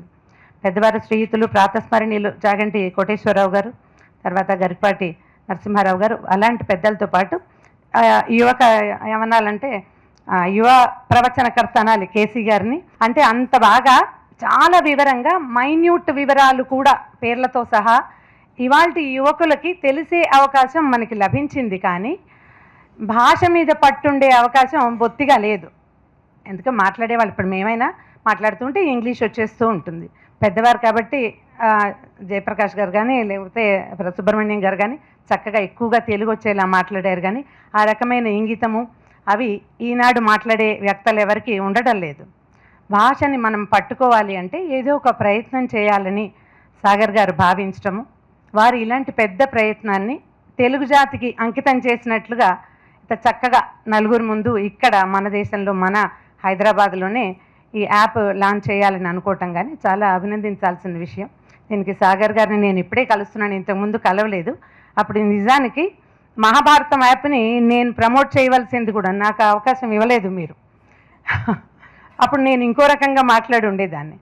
అయితే ఇది మహాభారతం యాప్లోనండి కొన్ని జతపరచు అలాంటివి కొన్ని పాయింట్లు ఉన్నాయి. దుర్యోధనుడి కుమార్తె గబుక్కున ఎవరైనా చెప్తారా అండి? పెద్దవాళ్ళు కూడా మనకి తెలుసు కూడా జ్ఞాపకం రాదు. దుర్యోధనుడి భార్య, మహాభారతం తెలుసు మనకి, కానీ దుర్యోధనుడి భార్య అంటే దుర్యోధనుడే గుర్తొస్తాడు, గాంధారి సూతుడు కాబట్టి.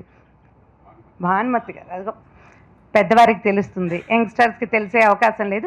ఇంకొక పాయింట్ ఉందండి ఇక్కడ, తెలియడం కాదు మనకి తెలిసి కూడా ఇప్పుడు నాకు తెలుసు, నాకు వెంటనే జ్ఞాపకం రాలా. ఈ జ్ఞాపకం రాకపోవటం అనేది ప్రధానమైన విషయం. మనం అందరం బ్రెయిన్ ఫాగ్లో పడి కొట్టుకుపోతున్నాం. మన మెదళ్ళని అదే 2% కాదు ఇంకా తక్కువ, ఒక చుక్క పెట్టి 10 సున్నాలు పెట్టి ఆ తర్వాత 2 పెడితే ఎంత వాడచ్చో అంతే వాడుతున్నాం మనం. ఎందుకంటే ఈ బ్లూ లైట్స్కి ఎక్కువ అట్రాక్ట్, ఈ టీవీకి, ఫోన్కి ఎక్కువగా వాటిలలో ఉండటం వల్ల ఏంటంటే బ్రెయిన్ పనిచేయటం మానేస్తుంది. మన చిన్నప్పుడు పదకేళి, పద విన్యాసం అలాంటివి బాగా వచ్చేవి, ఏవో చేస్తూ ఉండేవాళ్ళం, కొంచెం బ్రెయిన్ యాక్టివ్గా ఉండేది. స్కూళ్ళల్లో కూడా ప్రశ్నలు ఉండేవి, ఇప్పుడు అలాంటివి ఏం లేవు. లేకపోవడంతో ఏంటంటే బ్రెయిన్ వాడడం మానేస్తాం. దానివల్లే మనకు వచ్చేటువంటి ఆల్జైమర్స్, డిమెన్షియా లాంటి సమస్యలు ఎక్కువగా 40 years 40 ఏళ్లకే వచ్చేస్తాయి.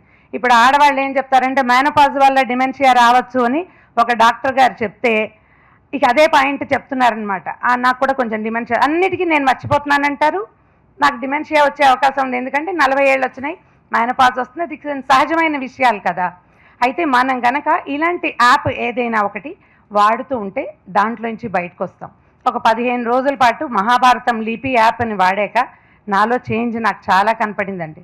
నేను పేర్లకి తడుముకునేదాన్ని. మామూలుగా కథలు చెప్పేటప్పుడు నేను చాలా కథలు చెప్తా, అన్ని పేర్లు జ్ఞాపకం ఉంటాయి, కానీ కొన్నిటికి కొంచెం అంటూ ఉంటే కెమెరా ఆపేస్తారు. ఎలాగూ రికార్డెడ్ ప్రోగ్రామ్ కదా, నేనేం తడుముకుంటున్నానో ప్రజలకు తెలీదు, నేను అనర్గళంగా చెప్పేస్తున్నాను అనుకుంటారు. అంత కాదు, జ్ఞాపకం రావటం లేదు అలా తెలుస్తుంది అనమాట. కానీ యాప్ వాడడం మొదలుపెట్టిన తర్వాత అంటే లిపి గేమింగ్, నేను మహాభారతం ఒక్క కథ కూడా చదవలేదండి, నన్ను క్షమించాలి పెద్దవారు. ఎందుకంటే నేను ఇదే చేస్తూ వచ్చా, రోజు జతపరచడము, అవి ఇవి కూడుతూ ఉండటము, అక్కడి నుంచి 10 ఒక అక్షరం ఇచ్చి మిగిలిన అక్షరాలని జతపరచడం, కొత్త పదాలు తయారు చేయటం, అది చాలా ఉపయోగపడింది. ఒక 15 రోజుల తర్వాత నేను తడుకోవట్లేదని నాకు అర్థమైంది. అంటే నా బ్రెయిన్ యాక్టివ్ కావడానికి లిపి యాప్ చాలా సహాయం చేసింది. ఇప్పుడు నాకు ఒక్కదానికే చేస్తే ఎట్లా అని నేను ఒక 5-6 స్నేహితులను కూడా ఇందులోకి దింపాను నేను. తర్వాత మీరెంత చేశారు, నేను ఎంత చేశాను, ఏం చేశారు అని మాట్లాడుకోవటం కూడా మొదలుపెట్టాం. ఇది కూడా బాగానే ఉంది. కిట్టి పార్టీలో పిచ్చి సంగతులు చెప్పుకునే బదులు కొంచెం చక్కగా ఇవి మాట్లాడుకోవచ్చు కదా. నేను ఒక 5-6 స్టూడెంట్స్ని కూడా దీంట్లో ఇన్వాల్వ్ చేశాను, అది కూడా బాగా వెళ్ళింది. అంతకుముందు ఏ సినిమా యాక్టర్గా పెళ్ళి ఎప్పుడు, వాళ్ళు ఏ దేశంలో పెళ్లి చేసుకున్నారు, పెళ్ళికి వాళ్ళు ఎక్కడ షాపింగ్ చేశారు, వాటి మీద కూడా ప్రజలు మాట్లాడుకుంటూ ఉండేవాళ్ళు. ఈ మాటలు తగ్గించాలి, మహాభారతం మీద లేదా రామాయణం మీద మాట్లాడించాలంటే ఇలాంటి మరిన్ని ప్రయత్నాలు పుష్కలంగా జరిగితే అప్పుడు ప్రజల్లో ఈ అనవసరమైన అంటే సమాచారం కొంత కావాలనుకోండి, మరీ చెత్త కానీ అనవసరమైంది వాళ్ళెవరిదో మనకెందుకు, మన సంగతి మనకు తెలియాలి కదా. ఆ సంగతితో పాటు మన బ్రెయిన్ కూడా కొంచెం యాక్టివ్గా అయ్యే అవకాశం ఉన్న లిపి లాంటి యాప్ని తప్పకుండా ప్రోత్సహించాలండి. మా తాతగారు వావిళ్ళు వారు మొట్టమొదట తెలుగులో ప్రింట్ చేసిన రామాయణం ప్రతులు మా ఇంటికి వచ్చినాయండి 74లో. వస్తే ఆ పుస్తకాలన్నింటినీ ప్రూఫ్ రీడింగ్ చేశారు. వావిళ్ళు ప్రెస్ అప్పుడు మద్రాసులో ఉండేది. అక్కడి నుంచి ట్రైన్లో పంపించారు ఆ పుస్తకాలన్నీ. అవి ఎంత ఉండేవి, A4 సైజు పేపరు, ఇంతలా ఆ పుస్తకం ఎర్రటి కాలికో బైండింగ్ అలా ఉండేదన్నమాట. 74 అంటే నాకు ఒక 4-5 సంవత్సరాల వయసు ఉందంతే. తాతగారు ఆ పుస్తకాలన్నీ ప్రూఫ్ రీడింగ్ చేసి వెనక్కి పంపించారు, బంగీ కట్టి రైల్లోనే పంపారు. మళ్ళీ ఒక ఇంచుమించు సంవత్సరం 14 నెలల తర్వాత కొత్తగా ప్రింట్ చేసిన పుస్తకాలని, ఆ పాత పుస్తకాలని కూడా మళ్ళీ వెనక్కి పంపించారు. ఆ పుస్తకాలు చదువుతుండేవారు. తాతగారు రోజు రామాయణం చదివేవారు. అంచేత చిన్నతనం నుంచి మా జీవితాల్లోకి రామాయణం వచ్చేసింది. మేము ఏదో ఒక శ్లోకాన్ని తప్పకుండా చదువుకోవటం, ఎక్కడికైనా వెళ్ళేటప్పుడు జయమంత్రం చదువుకోవాలి, ఇందులో రాముడు చెప్పిన శ్లోకాలు కొన్ని చెప్పాలి, లక్ష్మణుడి కోసం అన్న శ్లోకాలు చెప్పాలి, అలా చిన్నప్పటి నుంచి అలవాటు చేశారు. తర్వాత మళ్ళీ 70s 80sలో జయలక్ష్మి పబ్లికేషన్స్ వాళ్ళు రామాయణాన్ని ప్రింట్ చేసినప్పుడు మా తాతగారు నచేత్ వాల్మీకి భవిష్యత్ అని ఒక రైటప్ రాసి ఇచ్చారు. ఒకవేళ వాల్మీకి కనుక లేకపోయి ఉంటే రామాయణం ఎక్కడిది అని, సంస్కృతంలోనే. వారు సంస్కృత పండితులు అవ్వటం వల్ల ఆ శ్లోకాలు ఇప్పటికీ కూడా ఈ బాలకాండ ప్రతిలో మొట్టమొదటి ముందు కనపడతాయి. STG వరదాచార్యులు గారని తాతగారి పేరు కూడా కనపడుతుంది. ఈ నచేత్ వాల్మీకి భవిష్యత్ అనే రైటప్ ఏంటంటే, వాల్మీకి కనుక లేకపోతే రాముడు ఎక్కడుండేవాడు, రాముడు మనకి తెలిసేవాడా? వాల్మీకి ఉండటం వల్లే కదా మనకి రాముడు తెలిసాడు. నువ్వెంత ప్రఖ్యాతుడివో నీ కథానాయకుడు నీకంటే ఎక్కువ ప్రఖ్యాతుడు. సాధారణంగా రచయితల పేర్ల కంటే వాళ్ళ కథానాయకుల పేర్లు ఎక్కువ ప్రఖ్యాతిని పొందుతాయి. ఇప్పుడు చూడండి, ఇటీవల ఎద్దనపూడి సులోచనారాయణ గారి కంటే ఆవిడ రాజశేఖరం అందరికీ బాగా తెలుసు. అవునని తలకాయ చెప్తున్నారు చూడండి. పుస్తకాలు చదివే వాళ్ళందరికీ కథానాయకులు బాగా ప్రఖ్యాతులుగా ఉంటారు. వాల్మీకి వల్ల రాముడు ప్రఖ్యాతుడయ్యాడు. మన జీవితాల్లో నుంచి 2 యుగాల ముందున్న రాముడు ఇప్పటికీ మనతో పాటు నడుస్తూనే ఉన్నాడు. ఏ మంచి మాట చెప్పాలన్నా రాముడు మంచి బాలుడు అనాలి. అలాంటి రామాయణాన్ని తేలికగా చిన్న పదాలతో, చిన్న చిన్న కథలతో అన్ని పాత్రల్ని పరిచయం చేస్తూ ఇలా యాప్ ద్వారా మనం ఈనాటి పిల్లలకి, యువతరానికి అందించగలగటం నిజంగా చాలా అదృష్టం అండి. ఇలాంటి అద్భుతమైన క్రియని విత్ ఏమనాలంటే బ్రెయిన్ని కొంచెం ముందుకు తీసుకెళ్లే ఒక ప్రక్రియని కూడా జోడించి ప్రజలకు అందించే ప్రయత్నం చేసిన సాగర్ అనసింగరాజు గారికి అనేక అభినందనలు. ఇలా పెద్దవారి సమక్షంలో నోటుకొచ్చిన 2 మాటలు మాట్లాడే అవకాశం ఇచ్చినందుకు వారికి అనేక కృతజ్ఞతలు. వారికి నన్ను పరిచయం చేసిన చాగంటి ప్రసాద్ గారికి, వారి శ్రీమతి నా శిష్యురాలు చాగంటి రోహిణి గారికి, ఇద్దరికీ కూడా చాలా కృతజ్ఞతలు. Thank you very much. నారాయణం నమస్కృత్య నరం చైవ నరోత్తమం దేవీం సరస్వతీం వ్యాసం తతో జయముదీరయేత్. మహాభారతానికి ఇంకొక పేరు జయ. సో మహాభారతాన్ని పూర్తిగా చదవలేని వాళ్ళు 8800 శ్లోకాలు చదివితే మనకు ధర్మం అర్థమవుతుంది. దాని తర్వాత 24,000 శ్లోకాలు భారతం, అంటే పాండవుల జీవితాన్ని తెలుసుకుంటే మనకు భారతం అర్థమవుతుంది. తాత్వికంగా ధర్మార్థ కామ మోక్షములు ఎలా దొరకాలి, ఒక మనిషి ధర్మాన్ని ఎలా పట్టుకోవాలి, ఆ ధర్మాన్ని అర్థం చేసుకున్న వ్యక్తి అర్థకామములు ధర్మాన్ని పట్టుకొని ఉండాలి. అదే మన భారతీయ సంస్కృతి. సనాతనం అంటే ఇక్కడ దేవుడు కాదు ప్రధానం, ధర్మాన్ని అర్థకామములు పట్టుకుంటే మనిషి మోక్షం చేరుతాడనేది ఒక సందేశాన్ని వ్యాసుడు ఇచ్చాడు మనకి. అలాంటిది నాకు, అంటే వీళ్ళందరికంటే నేను వయసులో చాలా చిన్నవాడిని. మా గురువు గారు నేను ఎక్కువ శాతం బాంబే, ఢిల్లీలో పెరిగాను నేను. సో కాలేజు, స్కూల్ అయిపోయిన తర్వాత సంధ్యావందనాది ఇవన్నీ క్రియలు నేర్పించడానికి నన్ను దగ్గరే చెంబూరు, ఆ ఢిల్లీలో ఆర్కేపురం ఇలాంటి మఠాలకు పంపించేవాళ్ళు. అక్కడ నేర్చుకోవాలి, లేకపోతే కంప్లీట్ వెస్టర్నైజ్డ్ పర్సన్ అయిపోతారు అని మా తండ్రి గారు వాళ్ళు. నాకు ప్రేరణ ఎలా కలిగింది అసలు మహాభారతం అంటే, ఎప్పుడైనా ఒక మోడర్న్ స్కూల్లో మనం సివిలైజేషన్స్ గురించి మాట్లాడతాం. ఏమని గ్రీక్ సివిలైజేషన్ అంటాం, రోమన్ సివిలైజేషన్ అంటాం. హిందూయిజంకి వచ్చేసరికి అది మిథాలజీ అంటాం. అదొక మిత్, అంటే జరుగుండొచ్చు, జరగకపోయి ఉండొచ్చు. అలాగని చూసుకుంటే మనం ఓల్డ్ టెస్ట్మెంట్లో మోసెస్ సీని క్రాస్ చేసింది కూడా అది అద్భుతంగా ఉంటుంది. అది ఆయన ఒక దండం పెడితే సీ 2 భాగాలుగా ఆయన రెడ్ సీ క్రాస్ అవుతాడు. అది మిత్ కాదు వాళ్ళకి, అది సివిలైజేషన్, అది ఒక హిస్టరీ వాళ్ళకి. మరి మనది మాత్రం మిథాలజీ ఎందుకయింది అనేది ఫస్ట్. అంటే ఎన్ని శాస్త్రాలు గురుముఖంగా నేర్చుకున్నా మనసులో ఒక సందేహం, అసలు ఇది నిజంగా జరిగిందా, లేకపోతే కేవలం మనం ఆ ధర్మంలో పుట్టాం కాబట్టి మనం నమ్ముతున్నామా అని. దీనికి నా లైఫ్ టర్నింగ్ పాయింట్ ఏంటంటే Shikarpura Raghunatharao, a famous archaeologist who also published a book called the lost Dwaraka. దాని మీద ఒక పెద్ద డాక్యుమెంటరీ కూడా ఉంది, ఇంటర్నేషనల్ ఛానల్స్ చేసింది. ఆయన మైసూర్ వాస్తవ్యుడు ఆయన. So he did extremely well work in archaeology. 1960s నుంచి 1980s వరకు ఆయన ద్వారక దగ్గర ఉన్న ప్రాంతం మెరైన్ ఆర్కియాలజీ చేసి ఆయన ఎన్నో విషయాలు చెప్పాడు. అప్పుడు భారతదేశ పరిస్థితి, మరి మన యొక్క economy and all, it did not come out. Afterwards in 2025, Alok Tripathi, he is also an archaeologist, and ఆయన ద్వారక కృష్ణుడి టెంపుల్ గోమతి సముద్రంలో కలిసే చోట ఆల్మోస్ట్ ఒక 50 feet తవ్వితే 7 layers ఆఫ్ సివిలైజేషన్ బయటకు వచ్చింది. స్టిల్ ద్వారక కృష్ణుడు వెళ్తున్నప్పటి నుంచి కుశస్థలి అంటే వాళ్ళ యాన్సిస్టర్స్ వరకు సివిలైజేషన్స్ మార్క్స్తో సహా మీరు ఇవన్నీ యూట్యూబ్లో కొడితే మీకు వస్తుంది. అంటే ఇది మన హిస్టరీ.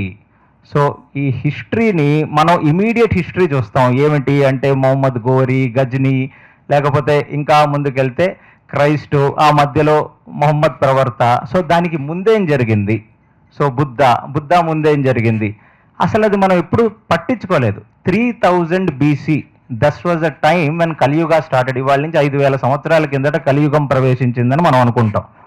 3000 BCలో కృష్ణుడు మనం నడిచిన ఈ నేల మీదనే తిరిగాడు.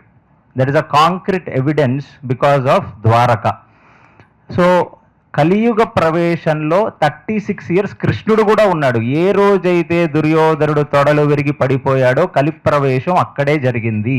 సశరీరంగా కలిపురుషుడు పడిపోయి తాత్వికంగా కలి ఎంటర్ అయిపోయింది. కానీ అతను తన ప్రభావాన్ని చూపించలేకపోతున్నాడు, ఎందుకంటే శ్రీకృష్ణ పరమాత్మ ఇంకా భూమి మీద ఉన్నాడు కాబట్టి, భూభారహరణం అనే ఒక ప్రక్రియ చేయడానికి ఆయన వచ్చాడు కాబట్టి. రాముడు ధర్మాన్ని ఆచరిస్తాడు, అందుకే ధర్మ పట్టాభిషేకం రాముడికి జరుగుతుంది. కృష్ణుడు ధర్మ సంస్థాపనార్థాయ సంభవామి యుగే యుగే, ధర్మాన్ని స్థాపిస్తాడు, అందుకే ధర్మరాజుకి పట్టాభిషేకం చేస్తాడు. తను స్వయంగా పట్టాభిషేకం చేసుకోడు, ఆయన కింగ్ మేకర్ అన్నమాట. So he's like god. మీ గాడ్ ఫాదర్ సినిమాలో the character that you see, that is what exactly Krishna is. So మన హిస్టరీని మనకి ఒక మిథాలజీ అని చెప్పి జస్ట్ ఒక 1500 years అంటే క్రైస్ట్ ముందు జరిగిన హిస్టరీని మనం తవ్వి చూస్తే ఫస్ట్ యూనివర్సిటీ ఏంటి మనందరికీ ఏం గుర్తొస్తుంది? నలంద, తక్షశిల, ఇవే కదా గుర్తొస్తాయి అందరికీ. అసలు మన ఫస్ట్ యూనివర్సిటీ అనేది నైమిషారణ్యంలో ఉంది. ఆ నైమిషారణ్యంలో మీరు ఏ పురాణం చదివినా సూత గోస్వామి సౌనకాది మునులకు చెప్తుండగా అని పురాణం మొదలవుతుంది. అది గణపతి మీరు చేసే పూజ దగ్గర నుంచి. సో వ్యాసుడు కలియుగంలో ఉన్న మనుషులకు ఇంత వేదం, ఇన్ని ఉపనిషత్తులు, వేదాంత సారాలన్నీ అర్థం కావు కాబట్టి కేవలం మహాభారతం ఒకటే, దానికి ఇలభాగం హరివంశం, అందులో అంతర్భాగమే భగవద్గీత, ఇది ఒక్కటి కరెక్ట్గా తెలుసుకుంటే మనిషి బ్రతకడం తెలుసుకుంటాడు అనే ఒక విషయాన్ని కలియుగంలో ఉన్న మనుషులందరికీ ఇవ్వటానికి ఇంత పెద్ద ప్రయత్నం చేశాడు. And one of the marvellous screen play అది. ఎందుకంటే నాకు అలాంటి ఒక బుక్, అంటే సినిమా పిచ్చి ఉన్న వాళ్ళందరికీ అసలు మహాభారతంలో వ్యాసుడు డీకోడ్ చేస్తున్న స్క్రీన్ ప్లే చూస్తే one of the best screen play అనిపిస్తుంది మనకు వ్యాసుడిది. సో మన హిస్టరీని మనం ఎప్పుడైతే మర్చిపోతామో మనకి దాని ఇంపార్టెన్స్ తెలియదు.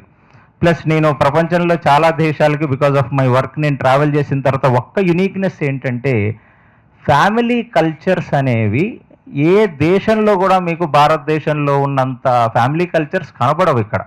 ఎందుకంటే వీళ్ళకి రామాయణ మహాభారతాలు వాళ్ళ జీవనానికి ఒక ఆధారం. అందుకనే హిందువుల్లో ఎందరో దేవుళ్ళు ఉంటారు, దేవుడు ఎవరు అనేది ప్రధానం కాదు, మనిషి ఎలా బ్రతకాలి, అసలు ధర్మం అంటే ఏమిటి అనేది ప్రధానం. మళ్ళీ ధర్మం అనేది పొద్దున ఒక ధర్మం, మధ్యాహ్నం ఒక ధర్మం, రాత్రి ఒక ధర్మం, గృహస్థకు ఒక ధర్మం, బ్రహ్మచారికి ఒక ధర్మం, ఉపాధ్యాయుడికి ఒక ధర్మం, విద్యార్థికి ఒక ధర్మం. ధర్మం మారుతూ ఉంటుంది, సత్యం మాత్రమే మారదు. అలాంటి ధర్మాచరణ అనేది ఒక మనిషి నేర్చుకుంటే మన జీవితాల్లో ఎన్నో రకాల మార్పులు జరుగుతాయి. ఒక చిన్న ఉదాహరణ మీకు ఎలాగా అంటే, గామావిశ్యచ భూతాని ధారయామ్యహమౌజస పుష్ణామి ఔషధీ సర్వాహ సోమో భూత్వ రసాత్మక. 15వ అధ్యాయంలో భగవద్గీత శ్లోకం. ఏమని చెప్తున్నాడు కృష్ణుడు? నేను ఈ ప్రకృతిలో భూమి లోపల ప్రవేశించి ఓజస్సును పెంచుతాను. అలా మనం తినే ప్రతి వెజిటబుల్లో ఫ్రూటో ఔషధీ గుణములను పెంచుతానంటే టేస్ట్ని ఇస్తానని చెప్తున్నాడు. ఇవాళ మనం ఈ సూర్యకిరణాలు లేకుండా ఈ ఇజ్రాయెల్ టెక్నాలజీ ద్వారా మనం ఫ్రూట్స్ మన వెజిటబుల్స్ అంతా కూడా ఏమంటారు దాన్ని సో దాంట్లో పెంచుతాం. వాటిలో టేస్ట్ ఏది ఉండదు. సో మనకి ఇప్పటికీ సైన్స్కి తెలియదు ఫోటోసింథసిస్ వల్ల మాత్రమే ఒక వెజిటబుల్ ఒక ప్లాంట్ గ్రో అవుతుందని మనం అనుకుంటాం. కానీ భగవద్గీతలో కృష్ణుడు చెప్తున్నాడు కేవలం చంద్రుడి యొక్క స్పర్శ, చంద్రకిరణ స్పర్శ చేతనే మీరు తినే బీరకాయకి మీరు తినే సొరకాయకి ఆ టేస్ట్ వస్తుంది. సో అలాంటిది మనం మన హిస్టరీని ఎప్పుడైతే మర్చిపోతామో అప్పుడు ఆ దేశంలో మిగతా కల్చర్ అనేది డిట్యూరేట్ అయిపోతూ ఉంటుంది. ఈ కుటుంబ వ్యవస్థ కూడా గడిచిన 10-20 ఇయర్స్లోనే డిట్యూరేట్ అవుతూ వస్తుంది. ఇలాంటి కుటుంబ వ్యవస్థ మనకి ఏ దేశంలోనూ కనపడదు. అంత స్ట్రాంగ్ పునాదిగా మనకి మన పూర్వీకులు మన ఋషులైన వ్యాసుడు, వాల్మీకి ఇట్లాంటి వాళ్ళందరూ ఇచ్చారు. సో మోడ్రన్ పీపుల్కి మహాభారత రామాయణాల వల్ల పర్సనాలిటీ డెవలప్మెంట్ అది ఎంతగానో ఉపయోగపడుతుంది. అందరికంటే ముందు ఏంటంటే సనాతన రిసర్జెన్స్ అనేది జరుగుతుంది. ఈ 2015 తర్వాత చాలా స్టేట్స్లో చాలామంది చాలా రకాల వీడియోలు చేసి మళ్ళీ మన యొక్క వైభవాన్ని బయటికి తీసుకొచ్చే ప్రయత్నం చేస్తున్నారు.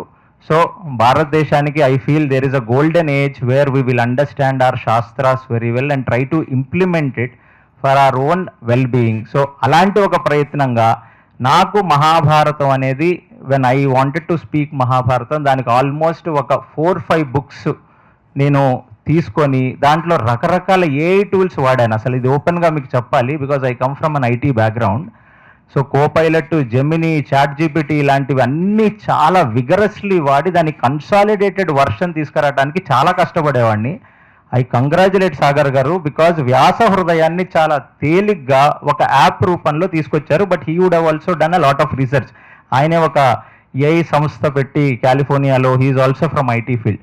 ఇవాళ అసలు ఒక వ్యక్తి లిపి యాప్స్లోకి వెళ్తే చాలా తేలిగ్గా ఒక్కొక్క క్యారెక్టర్ ఈజీగా అర్థం చేసుకోగలడు. ఇవాళ మనందరిలో చాలా మందికి డౌట్, కర్ణుడు మంచివాడా చెడ్డవాడా, గాంధారి శాపం నిజంగా ఫలించిందా ఫలించలేదా, భీముడు తిండిపోతా జ్ఞానవంతుడా, ఇలాంటివి ఎంతగానో రీసెర్చ్ చేసి తెలుసుకోవాల్సింది లిపి యాప్లో one of the most authentic source of Mahabharatam నాకైతే కనపడింది. నేను చాలా చాలా లెవెల్స్లో దాన్ని స్క్రూటినైజ్ చేసి వ్యాలిడేట్ చేశాను and I'm highly impressed with this research. So రాబోయే తరాలకి next generation I feel there is a bright age. There was one developing age, baby boomers అంటే నా తల్లిదండ్రులందరూ కూడా 60s 70sలో పెరిగిన వాళ్ళకి దీని ఇంపార్టెన్స్ అంత తెలియదు. ఎందుకంటే భారతదేశం ఎకానమీ ఎవ్రీ ఇండస్ట్రియల్ రెవల్యూషన్ టైంలో పుట్టిన ప్రతివాడు ఈజ్ అ బేబీ బూమర్. అది మన దేశంలో 1960s 70sలో వచ్చింది. Now it is a golden time. It is a time where we invest on our culture, we invest on our heritage and we invest on Mahabharata Ramayanas for our life transformation. Thank you so much Sagar and Singaraj garu for doing this marvellous work. Hare Krishna. అందరికీ నా హృదయపూర్వకమైన నమస్కారాలు తెలియజేసుకుంటున్నాను. నేను ఈ సభలో మాట్లాడటానికి most disqualified person నేనే. ఎందుకంటే సినిమా ఫీల్డ్ నుంచి వచ్చాను కాబట్టి వీడు సినిమాల్లో కామెడీ వేషాలు వేసుకోక వీళ్ళు పెద్ద పెద్ద పండితులు నిష్ణాతులైన వాళ్ళు స్కాలర్స్ వాళ్ళంతా కూర్చున్న సమయంలో ఇతను వచ్చి ఏదో 2 కామెడీ బిట్లు చెప్తాడే అని అనుకునే రోజుల్లో నేను ఇక్కడికి రావటం సమంజసం కాదు. కాకపోతే ఏమో మనం కూడా వెళదాం, వర్కౌట్ అవుతుంది లేకపోతే లేదని వచ్చేసా. చూస్తే ఏదో పెద్ద వర్కౌట్ అవుతున్నట్టు అనిపించట్లా నాకు. ఎందుకంటే నాకు ఆయన గురువు గారు ఆయన రాసిన వ్యాసాలన్నీ నేను ఆంధ్రజ్యోతిలోనూ ఈనాడులోనూ వచ్చేవి, జ్యోతిలో. చూసిన తర్వాత ఆయన అసలు నాకు పరిచయం లేదు, ఎవరో తెలియదు. కాకపోతే చిన్నప్పుడు నాన్న పిచ్చి కొట్టుడు కొట్టి చదువుకోమనేవాడు. ఈ చదువుకోమంటాడంటే బాబు ఈయనకు పని పాట లేదు, ఇంకేదైనా పని చేసుకోరా అనొచ్చు కదా, చదువుకోమని కొడతాడేమిటి అనుకునేవాళ్ళం తెలియక. ఆ తర్వాత ఆ చదువుకునేది పాపం పెద్దవాడు నాన్న చెప్పిన తర్వాత అలవాటైపోయి చదవటం మొదలుపెట్టిన తర్వాత ఇదిగో అలాంటి ప్రముఖులు చెప్పినటువంటివి చదివేవాడిని. చదువుతున్నప్పుడు తెలియకుండానే బోల్డ్ అండ్ డౌట్స్. ఆ డౌట్స్ ఎవరిని అడగాలో తెలియదు, మళ్ళీ ఆయన్ని అడుగుదామంటే ఆయన ఎవరో తెలియదు. ఇప్పుడు పేపర్లో ఎవరో ఒక వ్యాసం రాస్తారు, ఆ వ్యాసం మనం చదువుకుంటాం, అబ్బా బాగుందండి, బాగుందని చెప్పడానికి ఆయన ఎవరో తెలియదు, ఆయన ఫోన్ నెంబర్ తెలియదు. అదొక పెద్ద ప్రాబ్లం. సరే ఏదో మొత్తానికి కనుక్కునేమో ఏదో రకంగా ఆయన రాసినటువంటి వ్యాసాలని చదువుకున్న తర్వాత దీన్ని ఏమంటారంటే నేరము తప్తలోహమున నిలిచి అనామకమై నశించు, ఆ నేరమే ముత్యమట్లు భాషించు అంటాడు. కాబట్టి నీటి చుక్క తన అవతారాలు రకరకాలుగా పొందుతుంది. అలాగే మనం మహానుభావులతో, గొప్ప గొప్ప మేధావులతో, పండితులతో మనం సంభాషించినప్పుడు ఎంతో కొంత ఎక్కడో అక్కడ కొంత మనలో ఉన్నటువంటి అజ్ఞానం నశిస్తుంది. జ్ఞానం వికసిస్తుందని చెప్పలేను, ఉంటే కదా అజ్ఞానం వికసించడానికి. బికాస్ జ్ఞానం ఒకటే రకంగా ఉంటుంది, అజ్ఞానం అనేక రకాలుగా ఉంటుంది. అనేక రకాలుగా ఉన్న అజ్ఞానం, అందుకే నేను ఈ మధ్య నేను కూడా పుస్తకం రాద్దాం, అందరూ రాస్తున్నప్పుడు మనం ఎందుకు రాయకూడదని అజ్ఞాని ఆలోచనలని ఒక పుస్తకం రాస్తున్నా. అజ్ఞాని ఆలోచనలు అనగానే అందరూ అదేంటి అలా రాస్తున్నావు, టైటిల్ ఎంత దరిద్రంగా ఉంది అన్నట్టు మాట్లాడారు. జ్ఞానులకే కాదు ఆలోచనలు, అజ్ఞానులకు కూడా ఉంటాయి పాపం. వాళ్ళ గురించి ఎవడు పట్టించుకుంటాడు? మొట్టమొదటిసారి నా దగ్గరికి సాగర్ గారు, నా మిత్రుడు శర్మ గారితో కలిసి వచ్చారు. వచ్చి మేము ఇట్లా యాప్ తయారు చేస్తున్నామండి అని నాకు చెప్పారు. అది బహుశా 2-3 సంవత్సరాలు అవుతుందండి, మీరు సన్నగా ఉన్నప్పుడు వచ్చారు నా దగ్గరికి. వచ్చినప్పుడు మనం మాట్లాడుతూ ఆ విషయం మాట్లాడుతున్నప్పుడు నేను అన్నాను, ఏమండి నేను ముందు ఈ స్టేజ్ మీద మాట్లాడేటప్పుడే ఒక చిన్న విషయం తమరికి మనవి చేశాను, నేను ఇక్కడ మాట్లాడటానికి డిస్క్వాలిఫైడ్ అని. ఎందుకంటున్నానంటే మనం మాట్లాడేది, మనం చేసేటువంటి ప్రతి కార్యక్రమం how it will be useful to the society, మన వాళ్ళకి, మనతో ఉన్నటువంటి వాళ్ళకి మనం ఎలా ఉపయోగపడగలం అనేటువంటి విషయం మీద. ఇంకా ఇప్పుడు మిత్రుడు అనకూడదేమో, మన వయసులో చాలా చిన్నవాడండి అన్నాడు, అందువల్ల సుపుత్రుడు అనొచ్చు, సరే కుమార సమానుడు, పుత్ర సమానుడు అనుకుందాం. ఆయన ఇక్కడ this is not the age, I think. అది ఎలా అంటే అతను చెప్పినట్టు చాలామంది highest people in India are not educated. మనందరికీ తెలుసు ఆ విషయం. వీళ్ళందరినీ తెలిసి వాళ్ళని ఎడ్యుకేట్ చేయడానికి చాలామంది మనవాళ్ళు అనేది ఏంటంటే ఇప్పుడు ఎవడు వింటం లేదండి, చెప్తుంటే తెలుగు మీద ఎవరికి ఇంట్రెస్ట్ లేదు, ఎవడు చెప్పింది వింటం లేదు అని. ఇది ఒక స్లోగన్ అయిపోయింది. అది కరెక్ట్ కాదేమో అనిపిస్తుంది నాకు. మనం చెప్తే వాళ్ళు వింటం లేదని నెపం వాళ్ళ మీద తోయటం ఎందుకండి? వాళ్ళు వినేటట్టు మనం చెప్పడం లేదని మనం అనుకుంటే ఎంత బాగుంటుంది? వాళ్ళు వినే స్టాండర్డ్లో మనం చెప్పలేకపోతున్నాం అనుకోవాలి. వాళ్ళని మనము ఇన్స్పైర్ చేసి చెప్పి అబ్బా ఇది మనం వినాలరా అనేటువంటి దాన్ని. ఇప్పుడు ఇంతసేపటికి నేను చాలా సభలకి నేను వెళుతుంటా. ఎందుకు వెళ్తానంటే మాట్లాడటానికంటే వినటానికి వెళుతుంటాను నేను. ఇవాళ ఇందాక అదే మా అబ్బాయితో అన్నాను, చైతన్యతో ఏమన్నానంటే, నేను నిన్ను వినటానికి వచ్చానయ్యా అన్నాను. చాలా అనర్గళంగా అన్ని వాటి మీద చాలా లాజికల్గా మాట్లాడతాడంటే తెలుసుకుందామని. ఎందుకంటే చాలా లాజిక్స్ నాకు అర్థమై చావట్లా.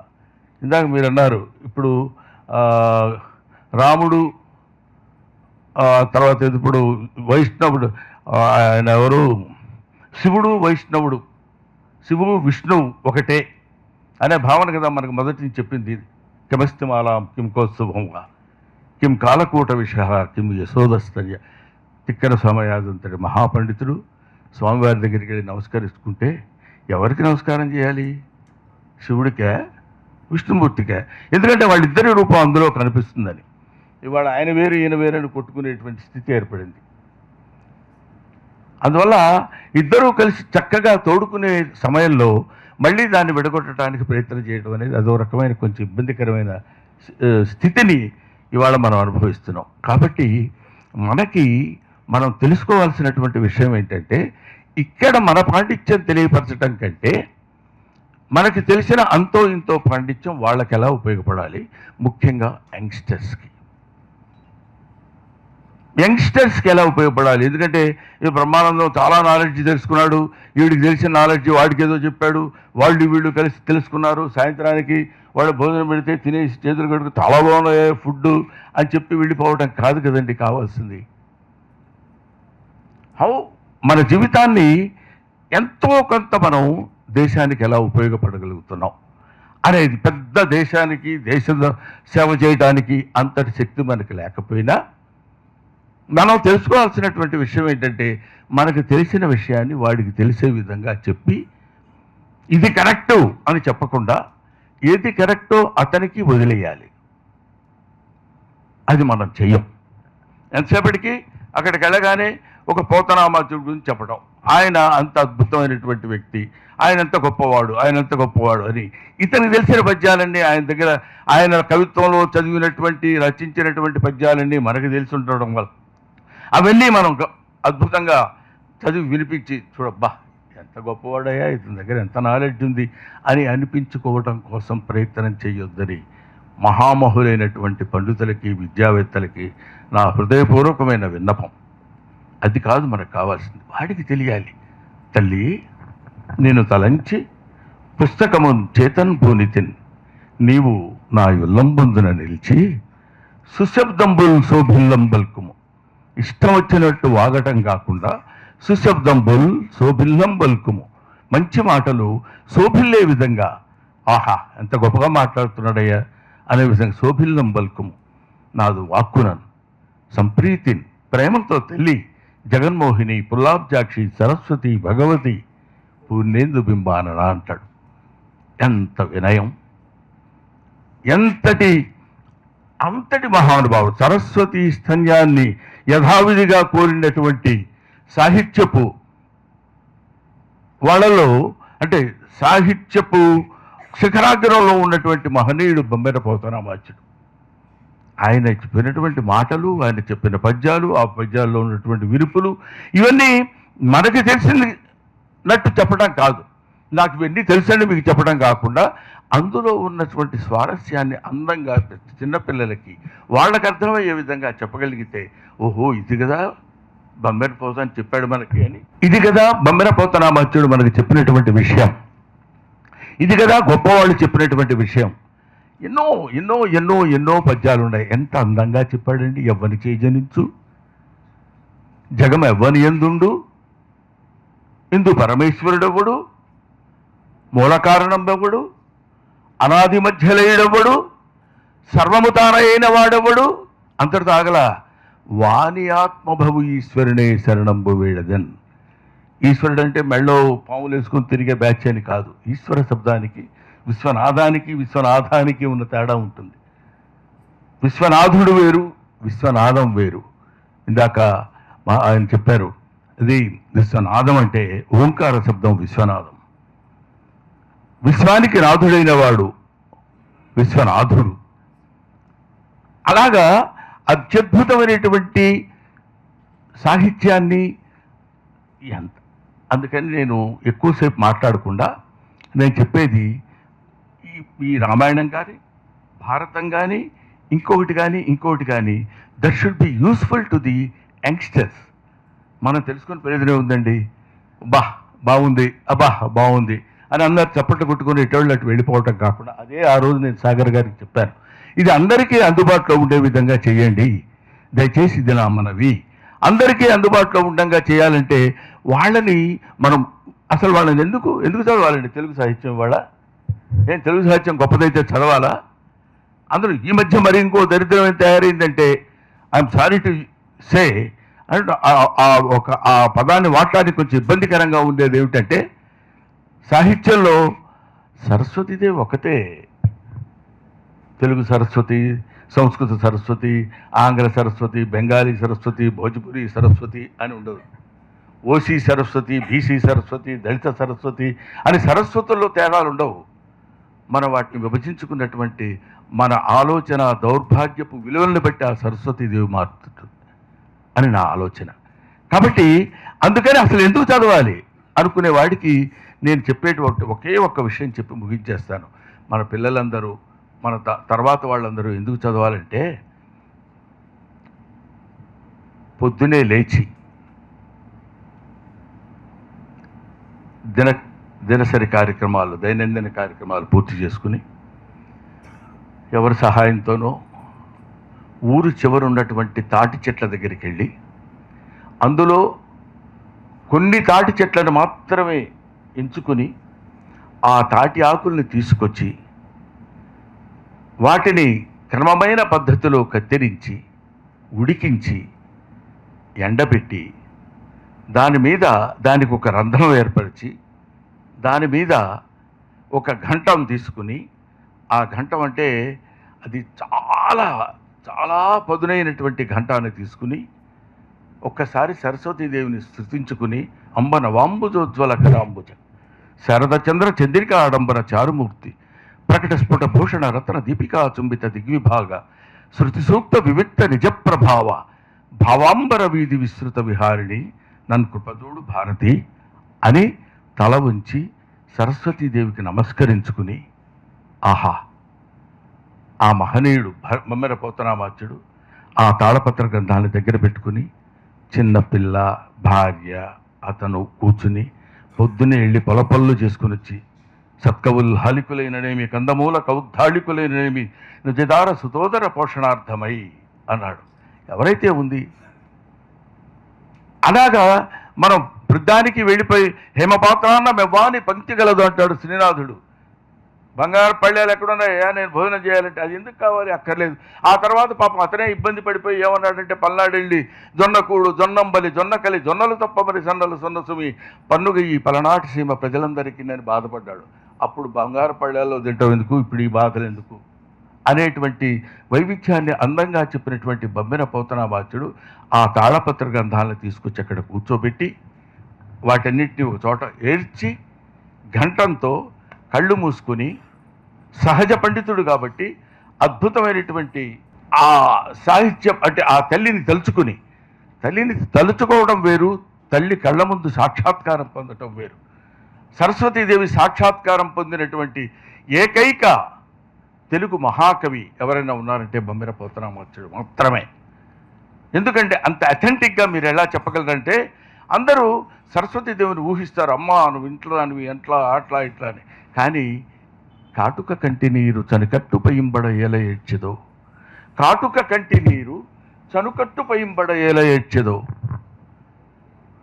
దైత్యమర్థని గాదిలి కూడలా మదంబ హటక గర్భురాణి నిన్ను ఆకటికిని కొనిపోయి అల్ల కర్ణాటక కిరాత కీచకుల కమ్మన్ నన్ను త్రిశుద్ధిగా నమ్మము భారతి అని బాధపడతాడు. అలా సరస్వతీదేవిని తన కళ్ళ ముందు సాక్షాత్కరింపజేసుకుని, సరస్వతీదేవిని ఎవడో ఎక్కడికో తీసుకెళ్ళి అమ్ముతున్నారన్న బాధని తనలో తాను దిగమింగుకొని చెప్పినటువంటి మహాకవి ఆయన. ఆ తాళపత్ర గ్రంథాలన్నీ తీసుకుని ఒక్కొక్క అక్షరానికి కొన్ని చుక్కలు పెట్టుకుంటూ, మా రాయాలనుకోండి, మా ఎంతసేపు అలాగా ప్రతి ప్రాస యతి గణ నియమాలన్నింటినీ పాటిస్తూ ఒక్కొక్క పద్యానికి, అందుకే జాషువా అంటాడు, ఒక్కొక్క పద్యమునకు ఒక్కొక్క నెత్తురుబొట్టు మేనిలో తక్కువగా రచించి కులీనుడైన రాజు కరణిని ముషల్ వల్కునే అంటాడు.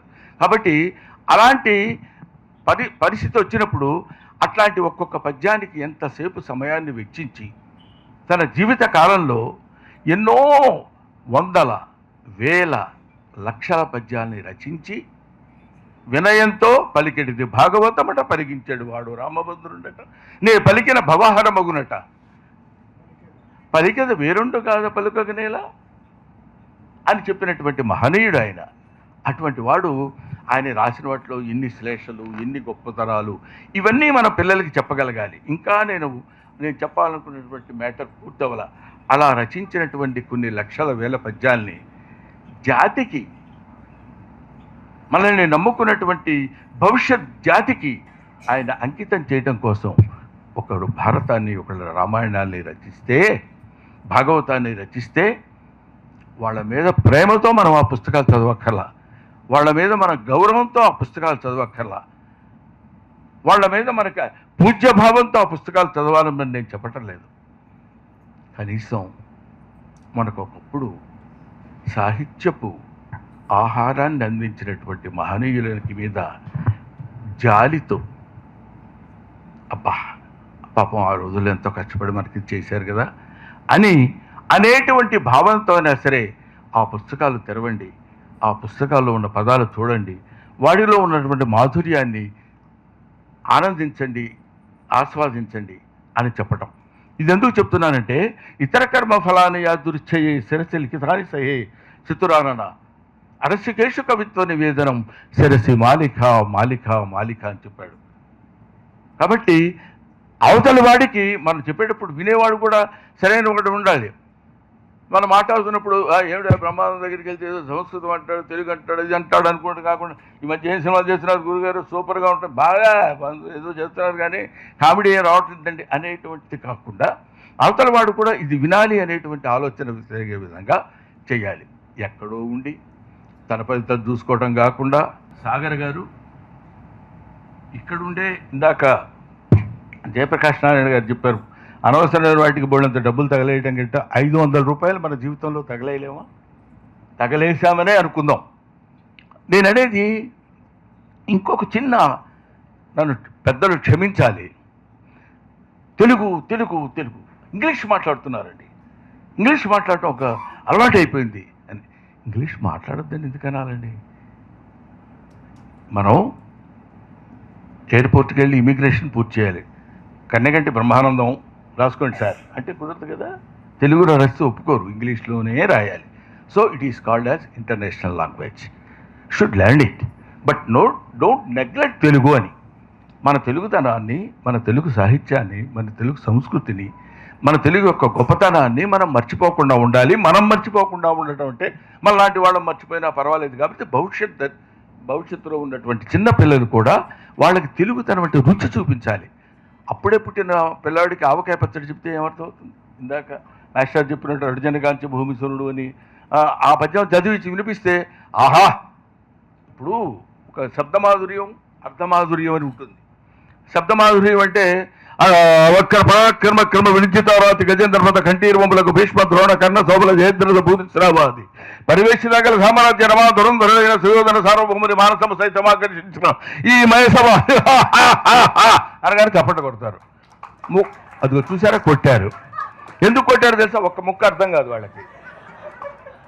అర్థమై కొట్టారా? లేదు. చాలా బాగుందని కొట్టారా? లేదు.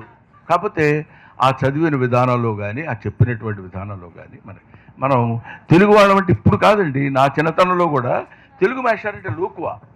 ఎందుకంటే నీకు 5 నిమిషాలు గాలి కావాలా, ఒక 5 కిలోలు బంగారం కావాలా అని అడిగా అనుకోండి, గాలి ఎవరికి కావాలా, బంగారం ఇచ్చేయండి అంటాం.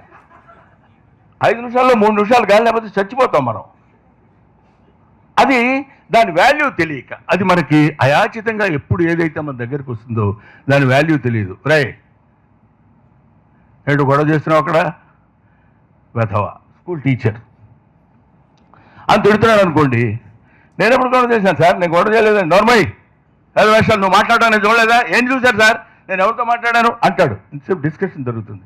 అది English master, what making hell of noise, that stupid, sit down, what are you talking అన్నాడు అనుకోండి, వాడికి రాదు అంటాడు అంతే. So we're indirectly respecting the English కాదు, మనకు తెలియని ఏ లాంగ్వేజ్ అయినా, మనకు తెలియని ఏ భాష అయినా, ఏదైనా ఇంకొకటి చెప్తున్నాడంటే మనం దాని గురించి తెలుసో తెలియక రెస్పెక్ట్ ఇచ్చేస్తాం. అది సహజమైనటువంటి హ్యూమన్ నేచర్. అందుకని మనకి వాడికి ఇది తెలియదు, వాడికి ఇది చెప్పిన అర్థం కాదు, మనం మహామేధావులం, మన దగ్గర ఇంత గొప్ప శక్తి ఉంది, తెలియనప్పుడు ఏం చేస్తాం? వదిలేయాలి సార్, వాడి పాపను వాడిపోతాడు, మనకి ఏం చేస్తాం అనుకోవటం కాకుండా దానికి సహనం కావాలి, ఓర్పు కావాలి, నేర్పు కావాలి, సహాయం కావాలి. అందుకని సాగర్ గారిని నేను ప్రత్యేకంగా నన్ను పిలవాలి. ఆయన తెలుసండి మీకు ఈ సభకి, అడగండి. ఆయన ఏమన్నా అంటే ఏమంటే ఏదో సభ పెడుతున్నట్టున్నారని నన్ను నేనే ఫోన్ చేసి మహాశర్మ గారి ఇన్విటేషన్ చూస్తే. అంటే అవునండి అన్నారు. మరి నన్ను ఎందుకు పిలవలేదండి అన్నాను నేను. చూసారా ఏమంత దుర్మార్గం అది, ఎందుకు పిలవాలి అంటే ఎందుకు పిలవలేదండి అంటే ఇంతకుముందు దీని గురించి చిన్న డిస్కషన్ జరిగింది కాబట్టి ఇట్లాంటి విషయాలు మనం మాట్లాడుకునేటప్పుడు ఏదైనా 4 విషయాలు నలుగురికి చెప్పేటప్పుడు నా గొంతు కూడా వినిపించి, ముఖ్యంగా జయప్రకాష్ నాయుడు గారు ఇప్పుడున్న వాళ్ళల్లో వేదిక మీద రాగానే తన పాండిత్యాన్ని విప్పదించి చెప్పడానికి ప్రయత్నం చేస్తాడు తప్ప, ఈయనకింత తెలుసా అని అనిపించుకోవడానికి ప్రయత్నం చేస్తారు తప్ప, అలా కాకుండా వాళ్ళకి అర్థమయ్యేటట్టు ఎట్లా చెప్తే ఇది వీడికి ఈజీగా అర్థమవుతుంది. అప్పుడే పుట్టిన బిడ్డకు ఆవకాయ పెట్టంగా వాడికి కావాల్సిందేదో వాడికి కావాల్సిన పద్ధతిలో వాడికి కావాల్సిన సాహిత్యాన్ని మనం వినిపించేటువంటి స్థితిని అదే మీ రామాయణ భారత భాగవతాల ద్వారా మీరు అద్భుతంగా చెప్పగలిగినప్పుడు that will be useful to the youngsters. ఎందుకంటే యంగ్స్టర్స్ వల్లే కదా వాళ్ళకి మంచి ఆలోచనలు రాగలిగితే దాన్ని ఏమంటారు, మంచి పొద్దునే లేచి సూర్య నమస్కారాలు చేస్తే మంచి ఆరోగ్యం వస్తుంది. మంచి ఆరోగ్యం వస్తే మంచి ఆలోచనలు వస్తాయి. మంచి ఆలోచనలు వస్తే మంచి పనులు చేస్తాం. మంచి పనులు చేస్తే మంచి రిజల్ట్ వస్తుంది. మంచి రిజల్ట్ వస్తే భగవంతుడు అనేవాడు, ఇందాక జయప్రకాష్ నారాయణ గారు చెప్పిన ఉన్నాడో లేదో మనకు తెలియదు. ఎందుకంటే మీరు ఉన్నారని కూడా మీరు అనుకోండి, మనకి మధ్య ఎందుకులే గొడవలు అనుకునే వాళ్ళ సంగతి అది పక్కన పెట్టేస్తే, నిజంగా దేవుడు అనేవాడు ఉంటే నేను పుట్టించినటువంటి ఈ జీవి ఇంత మంచి పనులు చేసి ఇంత మంచి ఫలితాలను ఇస్తున్నాడు కాబట్టి వీడికి మోక్షాన్ని ఇవ్వచ్చని ఆయన అనుకుంటాడు.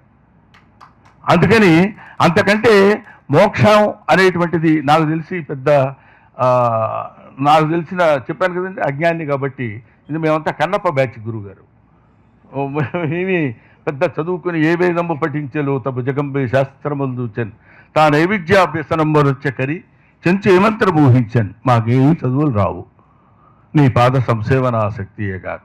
అలానే నాస్తికులమా కాదు, నీ కాళ్ళు పట్టుకునే ఉంటాం, నీ దగ్గరే తిరుగుతుంటాం, నీకు కావాల్సినవే చేస్తుంటాం.